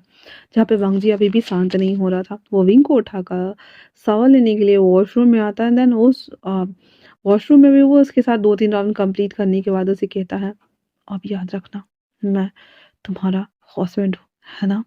विंग जिसके पैर बिल्कुल सेक हो रहे थे, खड़े रहने की हिम्मत नहीं थी, बॉडी इतनी ज़्यादा कमज़ोर, अब जांगचिंग ने जो करा वो अलग। जिसके बाद वो बस विंग को देखते हुए, भांग जी को देखते हुए उसके ऊपर अपना सर रखते हुए कहता है, हाँ, जैसा आप कहें हस्बैंड। वांग जी उसे इतना सुनने के बाद उसके अंदर का जो दया था वो बाहर आ जाता है। उसे अब बुरा लग रहा था विंग के लिए, क्योंकि गुस्से-गुस्से में उसने तो कर दिया था, उसे बहुत ज़्यादा हार्म भी कर दिया था। बट अब वो उसे उठाकर लेकर आता है। बेडशीट पे कुछ ब्लड स्टेन्स वगैरह थे, जिसकी वज़ह से बेडशीट को खींच के हटाकर विंग को वैसे ही लिटा देता है। अपना शर्ट लाकर उसके ऊपर देते हुए कहता है, इसे पहनो। विंग जब उठ के बैठता है तो उसे बैठा नहीं जा रहा था, कमर में दर्द हो रही थी अलग। पर वो शर्ट वगैरह वो पहन लेता है। उसके बाद वांग जी वो सभी चीज़ों को ना ड्राई होने के लिए ड्राई क्लीन में डाल देता है, ताकि वो धुल जाए, सबके उसके भी कपड़े और वो जो था सब कुछ। और उसके बाद वापस से वो किचन जाता है, सूप बनाता है, उसमें वो कुछ पौष्टिक और मिनरल्स वगैरह डालता है, कुछ जड़ी बूटी के पत्ते डालता है ताकि विंग को ना थोड़ा सा आराम हो। फिर वांग जी उसे लेकर आता है, विंग को देता है पीने के लिए। विंग कबर्ड से टिका हुआ था, उसे बैठने में नहीं बन रहा था, तो वांग जी उसे कहता है अपने अंदर खींचो उसे ताकि तुम्हें अच्छा फील होगा। विंग फिर उसे वांग जी उसे अच्छे से समझाता है कि जब जैसे बैठने पे लग रहा है कि जैसे फट रहा है ना, तो उसे अंदर की तरफ 3 बार 4 बार ना लगातार जल्दी-जल्दी खींचो। विंग उसी तरीके से उसे खींचना स्टार्ट करता है, तो जो मांस होता है ना वो थोड़ा-सा सिकुड़ता है, जिससे कि हीलिंग स्टार्ट हो जाती है। तो विंग जब ऐसा करता है तो उसे अच्छा लग रहा था। फिर वो उसके बाद थोड़ा-सा बैठ जाता है, फिर वांग जी उसे देता है। अब कमर की हड्डियाँ तो चटक रही थी अलग, बट फिर भी उसे पी करके उसे लिटा देता है। फिर वांग जी बाहर आकर के काम करना स्टार्ट कर देता है, तो अंकल उसे कॉल करते हैं जहाँ पे विंग सो रहा था। अंकल उससे पूछते हैं, मैंने सुना चांग चींग आया। अंकल के कॉल को देखते ही एक तो वांग जी को गुस्सा आया था, दूसरा जब उसने सुना तो कहता है मैं इस चांग चींग को मार डालना चाहता हूँ, क्या मैं मार डालूं? तो अंकल कहते हैं नहीं, उसकी कोई ज़रूरत नहीं है, ठीक है, इतना बोलकर और जो अंकल थे, वांग जी को शांत कराने की कोशिश कर रहे थे। वांग जी को अभी भी याद था कि जियांग चेंग किस तरीके से विंग के साथ गलत करने वाला था, और अगर वो 1 मिनट की देरी करता विंग के साथ कुछ तो कुछ अनर्थ हो जाता। ये सोचते ही वांग जी का ना रूह काँप जा रहा था। इसलिए वो सोचता है कि सिक्योरिटी लॉक को चेंज करेगा, मजबूत लगाएगा और विंग को सख्त बोलेगा जब तक उसे पता न चले कि कौन है दरवाज़ा ना खोले। अब इधर चांग हाउस में जियांग चेंग जिसकी हालत इतनी बद से बदतर हो गई थी, वो घर आते ही सबसे पहले पाइप से अपने पूरे मुंह को धोते हुए कहता है विंग मैं तुम्हें जान से मार दूंगा। घर आते ही पहले तो सारा सामान को तोड़ फोड़ करना स्टार्ट, बास वास गिरा दिया हुआ था, सबको तोड़ फोड़ कर देने के बाद मॉम के पास जाते ही चाकू उठाता है, हाथ पे एक कट मारता है, देन दोबारा मारने वाला था, उसकी मॉम डरते हुए कहती क्या हुआ?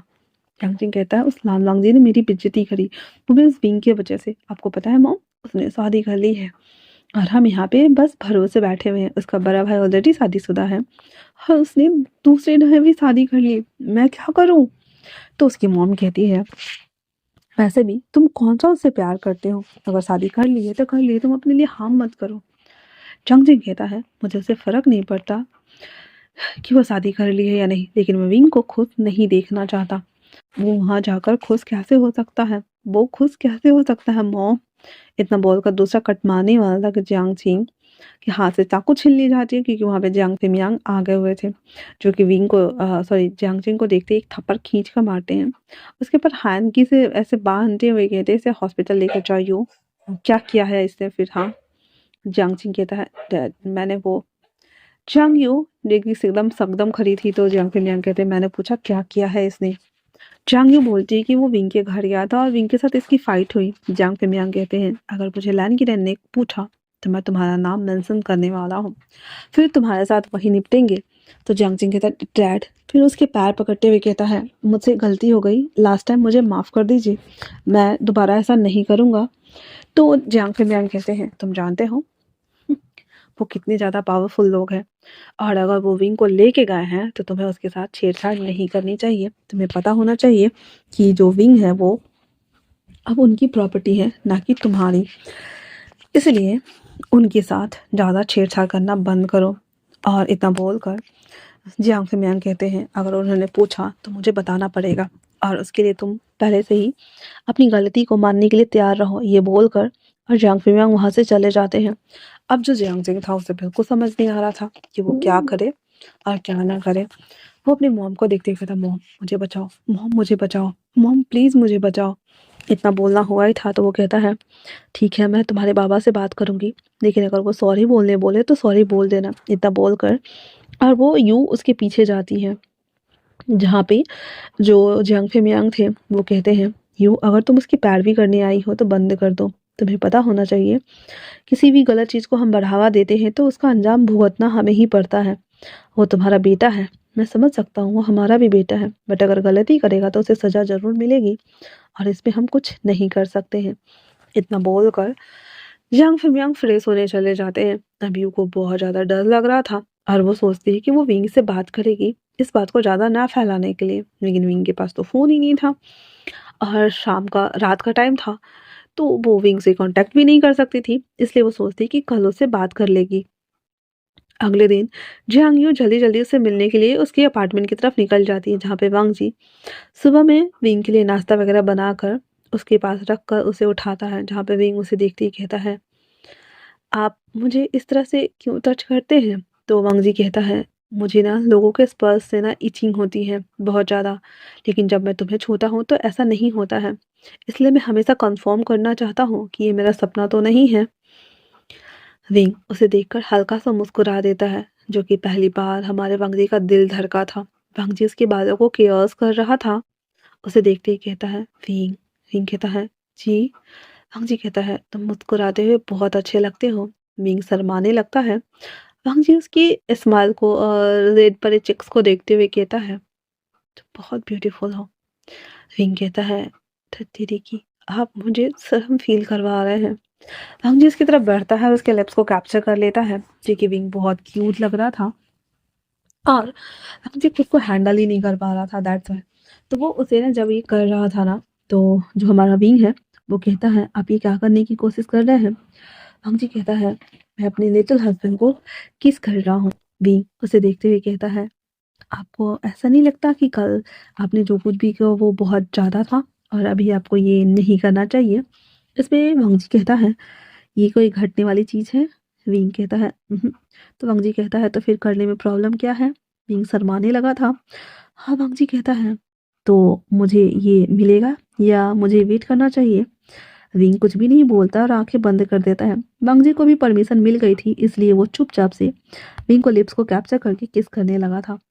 किस करते-करते वांग जी एक्साइटेड हो जाता है और विंग के ऊपर आ जाता है, जिसके बाद विंग वांग जी के नेक में अपने हैंड्स को रैप कर देता है। वांग जी को पहली बार अच्छा लग रहा था क्योंकि विंग ने एक्सेप्ट किया था, वरना विंग रात को तो बहुत ज़्यादा छटपटा रहा था। उसे दर्द भी हो रहा था और वांग जी को डर लग रहा था कि कहीं कुछ गड़बड़ ना हो जाए। लेकिन फाइनली वांग जी ने संभाल लिया था सभी चीज़ों को, दैट्स व्हाई वांग जी अभी भी थोड़ा-सा डरा हुआ था। लेकिन विंग ने जब उसे होल्ड किया, तो वांग जी को अच्छा लग रहा था ये सारी चीज़ें। अब वो वापस से विंग के साथ अभी सुबह-सुबह ये सारी चीज़ें स्टार्ट कर देता है। तभी डोरबेल बजती है। ऑलमोस्ट वांग जी का एक राउंड खत्म होने के बाद वो उसके ऊपर कडल करके रखा हुआ था। वांग जी कहता है, "मैं देखता हूँ।" इतना बोलकर जब वो बाहर आता है, जहाँ पे जियांग यू खड़ी थी। हालाँकि वांग जी को जियांग यू को देखकर बहुत तेज़ गुस्सा आ रहा था, लेकिन वांग जी ऑनरेबल फैमिली से बिलॉन्ग करता है। दैट्स व्हाई वो किसी की डिसरिस्पेक्ट नहीं कर सकता है। उसे अंदर आने के लिए इजाज़त देता है। जियांग यू तो फर्स्ट ऑफ ऑल अंदर आते ही वो विंग को ढूँढ रही होती है, लेकिन वांग जी उसे कहता है, "आप किसी को ढूँढ रही हैं?" जियांग यू कहती है, "हाँ, मैं विंग से मिलने आई थी। बहुत लंबा टाइम हो गया है, तो उसे देखा नहीं।" वांग जी कहते हैं, "वो बहुत ज़्यादा थका हुआ है और सो रहा है।" अब वांग जी की ऐसी मैसी हालत देखकर वो समझ गया था, वांग जी किस बारे में बात कर रहा है।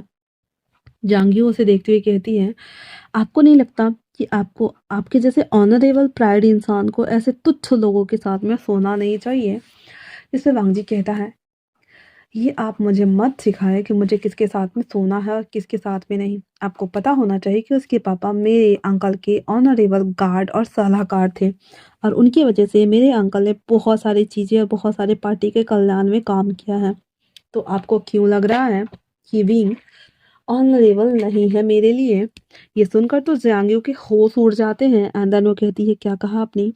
जियांग तो वांग जी उसे कहता है, "आई नो कि आपको पता नहीं होगा, पर यही ट्रुथ है और यही रियलिटी है। विंग के पापा मेरे अंकल के साथ काम कर चुके हैं, जिसकी वजह से आज वो मेरे साथ है।" इतना सुनना हुआ ही था, तो जियांग को अपनी कानों पर यकीन नहीं हो रहा था। लेकिन फिर भी वांग जी झूठ नहीं बोल सकता था, इसलिए दोबारा कंफर्म करने के लिए कहती हैं, "आप मुझे बताएँगी क्या है?" वांग जी कहता है, "मैं आपको नहीं बता सकता। आपको अपने हस्बैंड से जाकर पूछना चाहिए, विंग के पेरेंट्स के बारे में।" ये बोलकर वो उसे जाने का रास्ता दिखा देता है। अब जो कि उसकी बेइज्जती हो चुकी थी, अब वो वहाँ पे रुक भी नहीं सकती थी। तो जियांगो अपना बोरिया बिस्तरा जो बैग वगैरह लेके आई थी, वो सब उठाती हैं एंड देन वहाँ से खिसक लेती हैं। अब घर आने के बाद वो बहुत गुस्से में तो थी, पर अपने हस्बैंड से वो पूछे कैसे? खाने के टेबल पे जियांग यू ऐसे ना जानबूझकर ऐसे जियांग चेंग को चिढ़ाते हुए कहती है, अब देखो नौकरे के भी क्या दिन आ गए हैं। जो हमारे घर में 2-4 रोटियों पे पलते थे, वो किसी और के बिस्तर को गरम कर रहा है। जियांग जियांग का तो खून खौल रहा था सुन-सुन के। इसलिए वो इरिटेट होते हुए कहता, "मॉम।" तो जियांग फिमियांग कहते हैं, "आखिर तुम कहना क्या चाहती हो? मुझे साफ-साफ पूछ लो। अगर पूछ लोगी तो मैं तुम्हें बता दूँगा।" तो जियांग यू कहती हैं, "आप मुझे विंग के फैमिली के बारे में बताएँगे? आखिरकार आप उसे बचपन में घर यहाँ लेकर क्यों आए?" ज़ैंग फिमियांग कहते हैं, "क्योंकि तुम्हें पता होना चाहिए कि वो कौन है। वो मेरी बहन का बेटा है, इसलिए मैं उसे लेकर आया। पर तुम्हें लगा कि मेरा रिश्ता किसी और के साथ चल रहा है, इसलिए तुमने विंग को बुली किया। मैं नहीं जानता हूँ क्या? हाँ, अगर उसके फैमिली में कोई भी होता, तो क्या वो हमारे घर आता? नहीं आता। तुमने एक बार भी जानने की कोशिश नहीं की और तुमने अपने ही रिश्तों पे लांछन लगाए, एवं जियांगचिंग को प्रवोक किया उसे परेशान करने के लिए। क्या तुम सही में सच खुद सुनना चाहोगी?" अब उसकी बात सुनने के बाद तो जियांग यू के तो होश उड़ गए थे और कहता है, "क्या कहा आपने?" जियांग फिमियांग कहते हैं, "यही सच है। और दूसरी बात कि हाँ, उसके पापा जो एक सलाहकार थे लैंस के, और वहाँ पे जब एक कैबिनेट मीटिंग के लिए वो लोग जाते हैं, तो लैन किरण के ऊपर हमला होने वाला था और वो हमला विंग के पापा ने अपने ऊपर ले लिया, जिसकी वजह से विंग अनाथ हो गया। उसके पास तुम्हें क्या लगता है, हाँ, कोई होगा जो उसकी देखभाल करेगा? मेरी बहन की मानसिक हालत बहुत ज़्यादा खराब थी, पर फिर भी बी चांगसे ने कांगसे सेन से शादी किया और उसे अपनी वाइफ बनाया, बच्चे को भी पैदा किया। मेरी बहन मेंटल असाइलम में है और तुमने उस छोटे से बच्चे की ज़िंदगी को झंड कर दिया, और अब वो अपनी शादीशुदा लाइफ जी रहा है, तब भी तुम्हें चैन नहीं पड़ रहा है, यू है ना?" जियांग चिंग कहता है, "नहीं, ये सच नहीं है डैड, आप झूठ बोल रहे हैं।" जियांग फिमियांग कहते हैं, "जाओ, जाकर देख सकते हो। और तुम यूँ, तुम इतना नीचे कैसे गिर सकती हो? मुझे समझ नहीं आता। क्या बोलूँ मैं? अब जब अगर तुम्हें सज़ा मिलने का टाइम आए और अगर वो मुझसे बेग करे तुम्हें देने के लिए, तो मुझे ब्लेम मत करना, क्योंकि तुमने गलती तो की है।" इतना बोल जियांग फिमियांग उस खाने को छोड़कर वहाँ से चले जाते हैं, क्योंकि उन्हें पता है कि लैन किरण कोई ना कोई सज़ा के लिए तो बोलेगा ही, क्योंकि अभी जो जियांग चिन ने किया है, वो बिल्कुल भी माफ़ी के लायक नहीं है। ये सोचते पे उन्हें थोड़ा-सा परेशानी हो रहा था और वो चली जाती हैं। अब जियांग जो कि पछतावे में जल रही थी, उसने गलत समझ लिया था अपने हस्बैंड को, और प्लस उसके बेटे ने विंग के साथ जो किया वो भी। जियांग चिंग तो अभी भी इस चीज़ को समझने के लिए तैयार नहीं था और वो कहता है, "जिए, जिए, देखिए ना मॉम को क्या हुआ है।" नलिनी से कहती है, "मैं इतना नहीं मरी जा रही हूँ उस लैन से शादी करने के लिए जितना तुम मरे जा रहे हो, क्यों?" तो जियांग चिंग कहता है, "ऑब्वियसली मैं विंग को खुश नहीं देख सकता। वो वो खुशियाँ डिज़र्व ही नहीं करता, है ना?" जियांग चिंग ये सभी चीज़ें जब बातें कर ही रहा होता है, तो जियांग यू एक थप्पड़ खींच के लगाती है उसे, कहती, "बस बहुत हुआ, और अगर अभी भी तुम नहीं रुके, तो मुझे मजबूरी में तुम्हें यहाँ से बाहर भेजना पड़ेगा।" जियांग चिंग कहता है, "मॉम, आप उसके लिए उस लड़के के लिए, उस 2 टके के नौकर के लिए आपने मुझे मारा?" जियांग यू कहती है, "हाँ, क्योंकि अगर उसकी वजह से तुम्हारे ऊपर आँच आई तो क्या करूँगी मैं?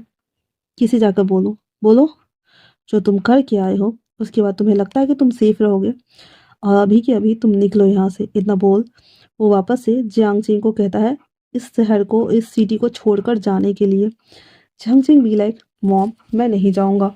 और वो डिज़र्व करता है ये होना उसके साथ। जियांग यू कहती है, "मैं कुछ नहीं सुनना चाहती, चुपचाप निकलो यहाँ से।" इतना बोल उसका सामान पैक करने के लिए ऊपर आ जाती है, जहाँ पे 2 रॉयल गार्ड आ चुके थे और आते ही कहते हैं कि हम जियांग चिंग को लेने आए हैं, जहाँ पे जियांग यू आराम से बैठ जाती है और कहती है, "हो गया, अब हम कुछ नहीं कर सकते। जियांग चिंग भाग जाओ तुम यहाँ से।" लेकिन जियांग चिंग कहता है, "मॉम, मुझे बचा लीजिए, मुझे नहीं जाना है।"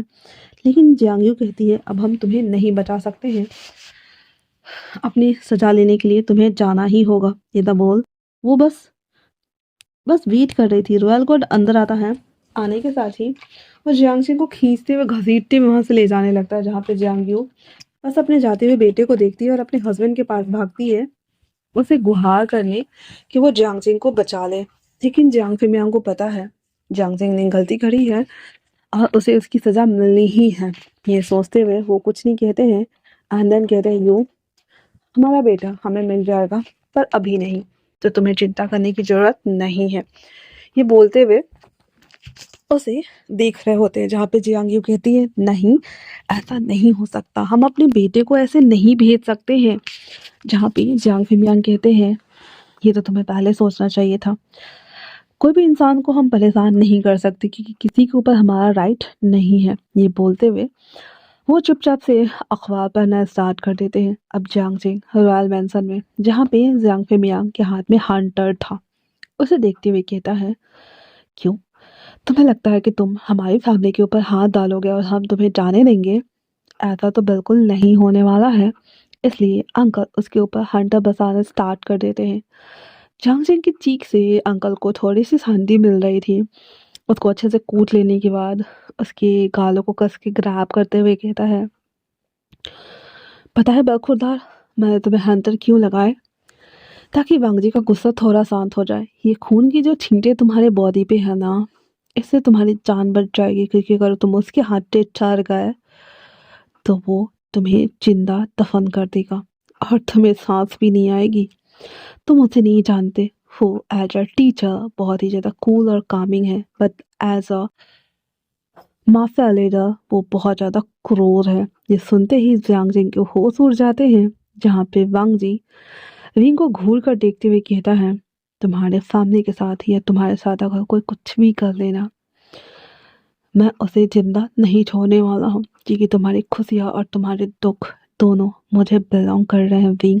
ये बोलते हुए वांग जी अपना लेदर जैकेट निकालता है, पैंट निकालता है।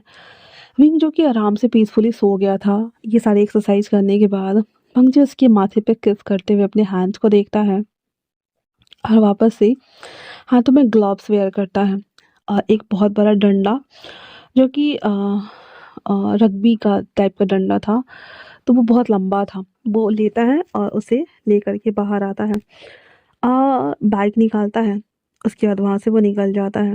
वो क्रिस को कॉल करके पूछता है कि मुझे बताओ चांग चिंग कहाँ है। क्रिस उसे बोलता है कि अंकल के पैलेस। फंगजी कहता है, मुझे नहीं पता वहाँ से तुम कैसे उठाओगे, पर मुझे वो चाहिए। किस कहता है, ओके बॉस, हम ले आते हैं।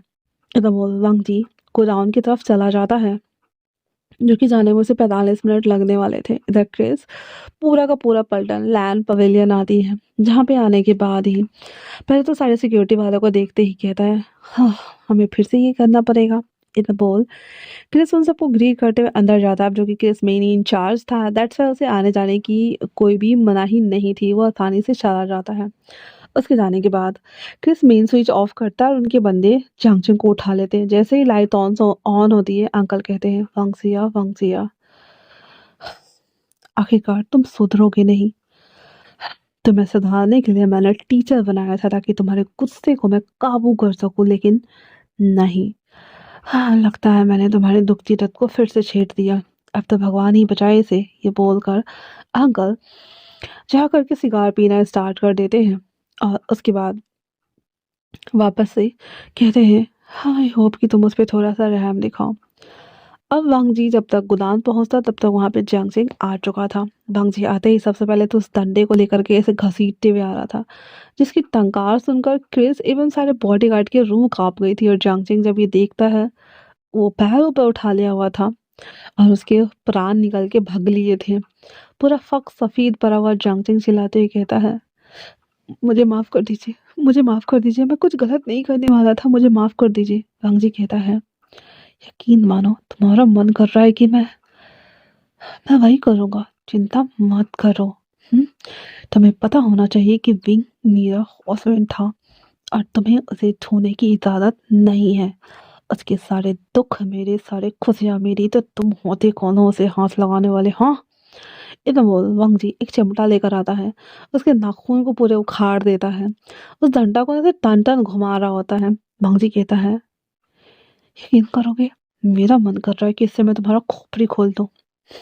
लेकिन तुम्हें मारने के बाद मुझे अगर उसे बताना पड़ गया तो उसे बहुत बुरा लगेगा, फिर वो रोने लगेगा और मैं उसे रोता हुआ नहीं देख सकता। तुम्हारी वजह से उसने बहुत कुछ सहा है। सोते हुए वो हमेशा पैनिक करता है और भीख मांगता है अपनी जान की, और आज तुम भीख मांगोगे हमारे सामने। इधर वो कहता है, गार्ड्स क्रिस कहता है सब क्या करना है। वांग जी कहता है पहले तो इसको इतना पीटो, इतना मारो कि ये हर बार बचाने की भीख मांगे। 4 गार्ड आ गए थे, जियांग जिंग को कूट देते हैं अच्छे से। जहाँ पे जियांग जिंग बहुत बैक कर रहा था, बचाने की डिमांड कर रहा था। उसके बाद वांग जी उसे कहता है सबसे बॉडी बिल्डर गार्ड्स को लेकर आओ और इसका वही करने की कोशिश करो, बट हाँ इसकी अंदर नहीं जाना चाहिए, पर ऐसे फील करो कि जब कोई तुम्हें छूता है तो कितना डिस्कस्टिंग लगता है। अब वो गार्ड आता है, जियांग जिंग के दोनों हाथ को बांध देता है, उसके सर को फाड़ करके उसके बॉडी को एक्साइटेड कर रहा था। जहाँ पे वो गार्ड उसके साथ फिजिकल वे में नहीं जा रहा था, ओनली पर हैंड यूज कर रहा था, उसे बहुत एक्साइटेड कर रहा था। जहाँ पे सारे लोग उसे देख के हंस रहे थे और जियांग जिंग को इतनी शर्मिंदगी फील हो रही थी, इतना डिस्कस्टिंग लग रहा था, इतना ज्यादा। वांग जी वहां पे बैठा हुआ था। 15 मिनट तक ये सभी चीजें देखने के बाद उसे यू वाली फीलिंग आ रही थी, तो वो उसे कहता है छोड़ देने। वो गार्ड अपने जगह पे चला जाता है। वांग जी उसके पास आते हुए कहता है दूसरे के साथ कुछ भी बुरा करने से पहले एक बार जरूर सोच लेना कि तुम्हारे साथ भी बुरा हो सकता है। जियांग जिंग जो कि अधमरा हो चुका था। वांग जी उसे कहता है इसकी आखिरी गलती समझकर मैं इसे माफ कर रहा हूँ, क्योंकि वह विंग को दुखी नहीं देख सकता। इसे इसके पैलेस छोड़ कर आओ। वो गार्ड को बोलता है, जहाँ पे जियांग जिंग को इसे मरी हुई डेड बॉडी की तरह ना लाद लूद के उसके घर छोड़ने के लिए वो लोग चले गए थे।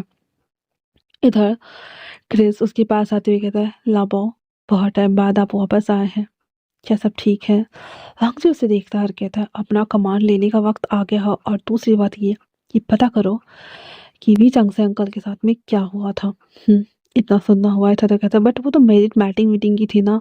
कहता है मुझे सब कुछ जानना है। इतना बोल करके अब वांग जी घर के लिए आ जाता है। ऑलमोस्ट आने जाने में उसे 2 घंटे, मतलब ऑलमोस्ट 2.25 घंटे लगे थे। तो वो वहाँ आता है और विंग अभी भी सो रहा था। वांग जी अपने कपड़ों को वापस से जैसे तैसे हैंग करके नाइटवेयर पहनते हुए उसके बगल में जाकर लेट जाता है। विंग को अपने बाहों में भरते हुए कहता है मुझे नहीं पता तुम्हारे साथ क्या हुआ था, लेकिन अब मैं तुम्हें दुखी नहीं देख सकता विंग। इतना बोल विंग को वो पलट देता है एंड देन अपनी बाहों में ले लेता है। विंग एक लुक देते हुए वांग जी को देखता है, उसके चेहरे पे स्माइल थी और वो सोच रहा था बचपन से लेकर अभी तक उसने बहुत कुछ सहा है। और ये विंग का पॉइंट ऑफ व्यू है। जब वो 6 साल का था तब उसने न्यूज़ देखा था, जहाँ पे उसके डैड की डेथ हो गई थी और वो ब्लास्ट हो गया था। वो जगह बहुत ज़्यादा कंक्रीट से भरी हुई थी और उसके डैड ने लैंड किरण को होल्ड किया हुआ था। उसके डैड की on the spot he death हो गई थी। उसकी चेस्ट के आर पास सलिया चली गई थी और वहाँ पे ब्लास्ट हुआ था, दैट्स वाई। और उसके बाद लैंड किरण को भी हॉस्पिटल लाया गया, लेकिन विंग के पापा मर चुके थे। अब जो हमारी कांग्रेस बहन थी वो ऑलरेडी मेंटल असाइलम में थी, क्योंकि वो मेंटली इल थी, उसका दिमागी हालत वैसे भी ठीक नहीं था। बीइंग उसी के पास था और जो वी चंग से है वो रोज अपनी वाइफ से मिलने हॉस्पिटल आता था, उसके साथ समय बिताता, विंग के साथ खेलता।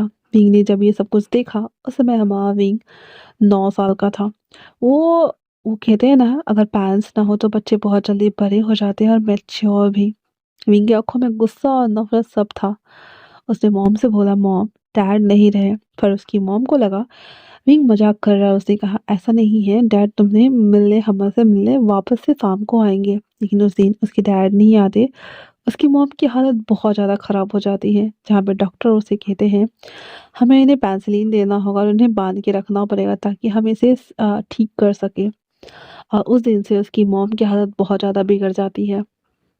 विंग अपने मामा जांग फिमियांग को कॉल करता है उसे मिलने आने के लिए। जांग फिमियांग जब आता है तो डॉक्टर बताते हैं आपकी बहन की मानसिक हालत बहुत ख़राब है, उसे कोई सदमा लगा है या क्या पता नहीं, लेकिन वो अच्छे से रिएक्ट नहीं कर रही है और इस तरह से ये बच्चा यहाँ अगर रहा तो वो भी सरवाइव नहीं कर पाएगा, तो आप इसे अपने साथ ले जाएं।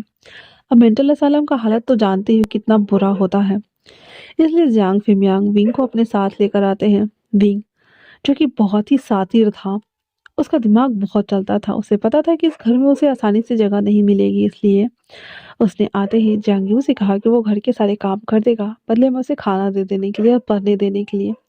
फेमियांग को विंग का बिहेवियर काफ़ी अच्छा लगता है, तो उसके लिए अलग से रूम अरेंज करवाता है, लेकिन उसके जाते ही जियांग यू विंग को घर का सारा काम करवाती, सर्वेंट्स लोगों को छुट्टी दे देती और उसके बाद इस्त्री, कपड़े सब करवाने के बाद विंग के पास टाइम नहीं बचता था। वो रात को पढ़ने के लिए बैठ जाता, लेकिन जांग चिंग उसे हमेशा उलूल-जुलूल हरकतें करता, उसके बुक्स फाड़ देता, कॉपी किताब पे पानी डाल देता, तो उसकी यूनिफ़ॉर्म जला देता, ऐसे करके। लेकिन विंग फिर भी वो बहुत ज़्यादा डिटरमाइन था क्योंकि उसे पढ़ना था। उसके बाद वो धीरे-धीरे करके जैसे-तैसे करके दुःख काट कर पढ़ना स्टार्ट कर देता। स्कूल में भी अगर जंग-जंग बोर हो जाता या बुली करने के लिए कोई नहीं मिलता तो वो विंग को बुलाता, उसके सर से उतरवाता और उसके बैक पे थप्पड़ मारता या फिर उसके गाल में थप्पड़ मारता। मतलब कुछ भी उलूल-जुलूल करता, जिससे कि विंग की इंसल्ट होती। लेकिन विंग उसने सोच लिया था कि अगर वो नहीं पढ़ेगा तो वो कुछ नहीं कर सकता है। उसे कम से कम बेसिक नॉलेज तो होना चाहिए। जैसे-तैसे करके विंग हाई स्कूल पास कर गया और फर्स्ट ईयर कॉलेज में उसने नाम लिखवा लिया। लेकिन विंग जो कि हर चीज़ में अच्छा था क्योंकि वो रात को कैसे न कैसे करके अपने लिए टाइम निकाल लेता था। अब धीरे-धीरे जो कि विंग बड़ा हो गया था और उसने जियांग से निपटना सीख लिया था। हालाँकि जियांग उसे हमेशा ह्यूमिलिएट करता रहता था, बट फिर भी तो जो विंग था ना, वो दरवाज़ा वगैरह लगाकर पढ़ता था, तो नंबर्स वगैरह अच्छे आते थे, जिससे कि जियांग फेमियांग उसे नए कपड़े, जूते वगैरह लाकर देते और जियांग को डाँट पड़ती।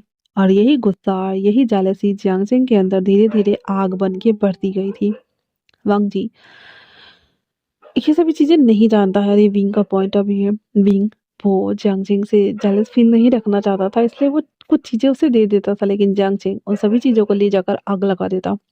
जियांग के दिल में विंग के लिए इतनी नफ़रत हो गई थी, इतनी नफ़रत कि प्रॉम नाइट वाले दिन जियांग ने विंग को एक रूम में बंद कर दिया, 4 बंदे को भेज दिया। अब उन बंदों ने विंग के साथ फिज़िकल कुछ नहीं किया, जिस तरह से वांग जी ने जियांग के साथ ओलिवर हैंड्स थे। वैसे ही उन चारों बंदे ने विंग को हैंड्स के साथ ही बहुत टॉर्चर करना स्टार्ट कर दिया, कपड़ों के ऊपर से ही, जिससे कि विंग बहुत ज़्यादा डिस्गस्टिंग फ़ील कर रहा था। आधे पौन घंटे का एंटरटेनमेंट हो जाने के बाद जियांग उसे बाहर आने के लिए बोल देता है सबको। लेकिन विंग को वो घिरना वाला एहसास बराबर हो रहा था। अब भले ही उसने फिजिकल फॉर्म में कुछ नहीं किया, लेकिन मेंटली तौर पे उसे बहुत ज़्यादा तोड़ दिया था। जिसकी वज़ह से विंग उस दिन घर नहीं आता है। अगले दिन जब जियांग मियांग उसे देखने आते हैं तो विंग वहाँ बेहोश पड़ा हुआ था। वहाँ से उसे हॉस्पिटल ले जाया जाता है, जिसके बाद उसे ट्रॉमा होना स्टार्ट हो गया था। अब जियांग चिंग आए दिन अपने दोस्तों के सामने उसे इंसल्ट करता, तो कभी पूरी की पूरी दारू पीने के लिए बोल देता, मतलब कि ड्रिंक करवा देता। तो कभी उसे बहुत ज़्यादा टॉर्चर करता, कभी डांस करने के लिए बोलता है, तो कभी सर पे बॉटल रखने बोलता, जिससे कि वो लोग निशाना लगा सके। कितनी बार विंग को बुली करने और टॉर्चर करने के बाद जियांग चिंग अभी भी रास नहीं आ रहा था। और जिस दिन जो अंकल थे वो विंग को देखने आए थे, उस दिन पहले भी, एक दिन पहले भी विंग को जियांग चिंग ने बहुत बुरी तरीके से उसे बुली किया था और उसके कमरे में जाकर उसके सारे सामानों को तोड़-फोड़ कर दिया था, कपड़े वगैरह फेंक दिए थे एंड उसके बाद उसे बहुत पीटा था। इवन उसके सर पे ना बॉटल्स फोड़ डाले थे, जिसकी वज़ह से विंग की ऐसी हालत हो रखी थी। और उसकी मॉम उसे रोकने आई तो थी, लेकिन जांगची इतने गुस्से में था कि उसे अपने बेटे को रोका ही नहीं और वापस से उसे खींचकर ले जाने के चक्कर में जियांग को भी थोड़ा-सा चोट आ गया था। विंग ये सारी चीज़ें सोचते हुए वांग जी को देखता और कहता है, "आपको पता है, मेरा पास्ट बहुत बुरा है, लेकिन मैंने आपको ढूँढ लिया।" और इतना बोलते हुए उसके गालों को केयर्स कर रहा होता है, जहाँ पे वांग जी ऑलमोस्ट नींद में ही था। विंग जो कि उसने लैन किरण को जब बचाया था, तो उसे नहीं पता था कि वो किसे बचा रहा है। लेकिन विंग जो कि यूजुअली कभी सब्जी वगैरह लाने के लिए बाहर निकलता रहता था। गार्ड्स अक्सर उस जगह आते विंग को ढूँढने के लिए। तो विंग ना धीरे-धीरे नोटिस करना स्टार्ट कर दिया हुआ था। एक दिन उस गार्ड से पूछा कि वो किसे ढूँढ रहा है। उस गार्ड ने बोला कि वो इस लड़के को ढूँढ रहा है। अब चूँकि हमारा विंग ना बड़ी होने की वज़ह से, मतलब उसके चेहरे पे चोट वगैरह रहता था ना, तो उसके मुँह पे मास्क लगा रहता था। तो वो गार्ड कभी पता ही नहीं कर पाते थे कि भाई ये कौन बंदा है जो आस-पास घूमते रहता है, सब्जी वगैरह लेके जाते रहता है। तो वो कभी पता ही नहीं लगा पाए। तो विंग जब अपना पिक्चर्स फिर से देखता है तो पूछता है कि आप इसे क्यों ढूँढ रहे हैं? तो वो बताता है कि हमारे जो मास्टर हैं, वो चाहते हैं कि हम इसे अपने साथ लेकर जाएँ और हाँ, वो अपने नेफ्यू के लिए इसे ढूँढ रहे हैं। तो विंग कहता है, नेफ्यू? वो कहता है, हाँ, हमारे बॉस के लिए। जैसे ही विंग ने वांग जी का पिक्चर देखा, उसके फ़ोन में विंग को याद आता है कि ये तो वही बंदा है जो उस दिन डंकयार्ड वाले जगह पे किसी को शूट कर रहा था और उसके हैंड में चोट लगी थी। उसके बाद इसका जो राइट हैंड था उसे लेकर चला गया था। तो विंग को पहले से ही पता था कि ये बंदा कुछ तो झोल डाल है भाई, इसका कुछ तो झोल डाल है, इसलिए वो वहां से चला जाता है। अब अमूमन 1 मंथ तक विंग की सर्चिंग हो रही थी और विंग रोज उसके सामने से क्रॉस करके चला जाता। विंग पहले तो मतलब अवॉइड करता इन सारी चीजों को, बट उसके बाद उसने एक लेटर लिखा। लेटर बॉक्स में उस जगह का एड्रेस वगैरह डाल दिया, उन्हीं लोगों से पूछ करके। अब वापस से वो घर आ गया। वो लेटर लैन किरण को मिलता है। एंड उसके बाद का तो पता ही है कि लैन किरण विंग को लेने आते हैं। एंड देन फिर जांग चेंग सॉरी वंग जी और विंग की शादी वगैरह हो जाती है। तो ये सारी चीजें सोचते हुए विंग अपने आंसू को पोंछते हुए कहता है, मैंने आपको पाने के लिए थोड़ा सा ट्रिक किया, पर मुझे पता था कि आप मुझे प्रोटेक्ट जरूर करेंगे। आपको नहीं लगता कि मैंने अच्छा किया? मैं बुरा नहीं हूँ, है ना? इतना बोल विंग उठ जाता है और अजीब से नजरों के साथ में वांग जी को घूर कर देखते हुए कहता है, आपको पता है मेरी भी आदत आपकी जैसी ही है। मुझे जो चीज पसंद आती है उसे मैं कैसे भी करके हासिल कर लेता हूँ। जांग चिंग बुरा था, इसलिए जब वो मुझे मारता पीटता था उसके बाद वो मेरे सामान तोड़ देता था। पर मैं उसके रूम में जाता, उसकी फेवरेट चीज चुरा कर ले आता और उसे छुपा देता।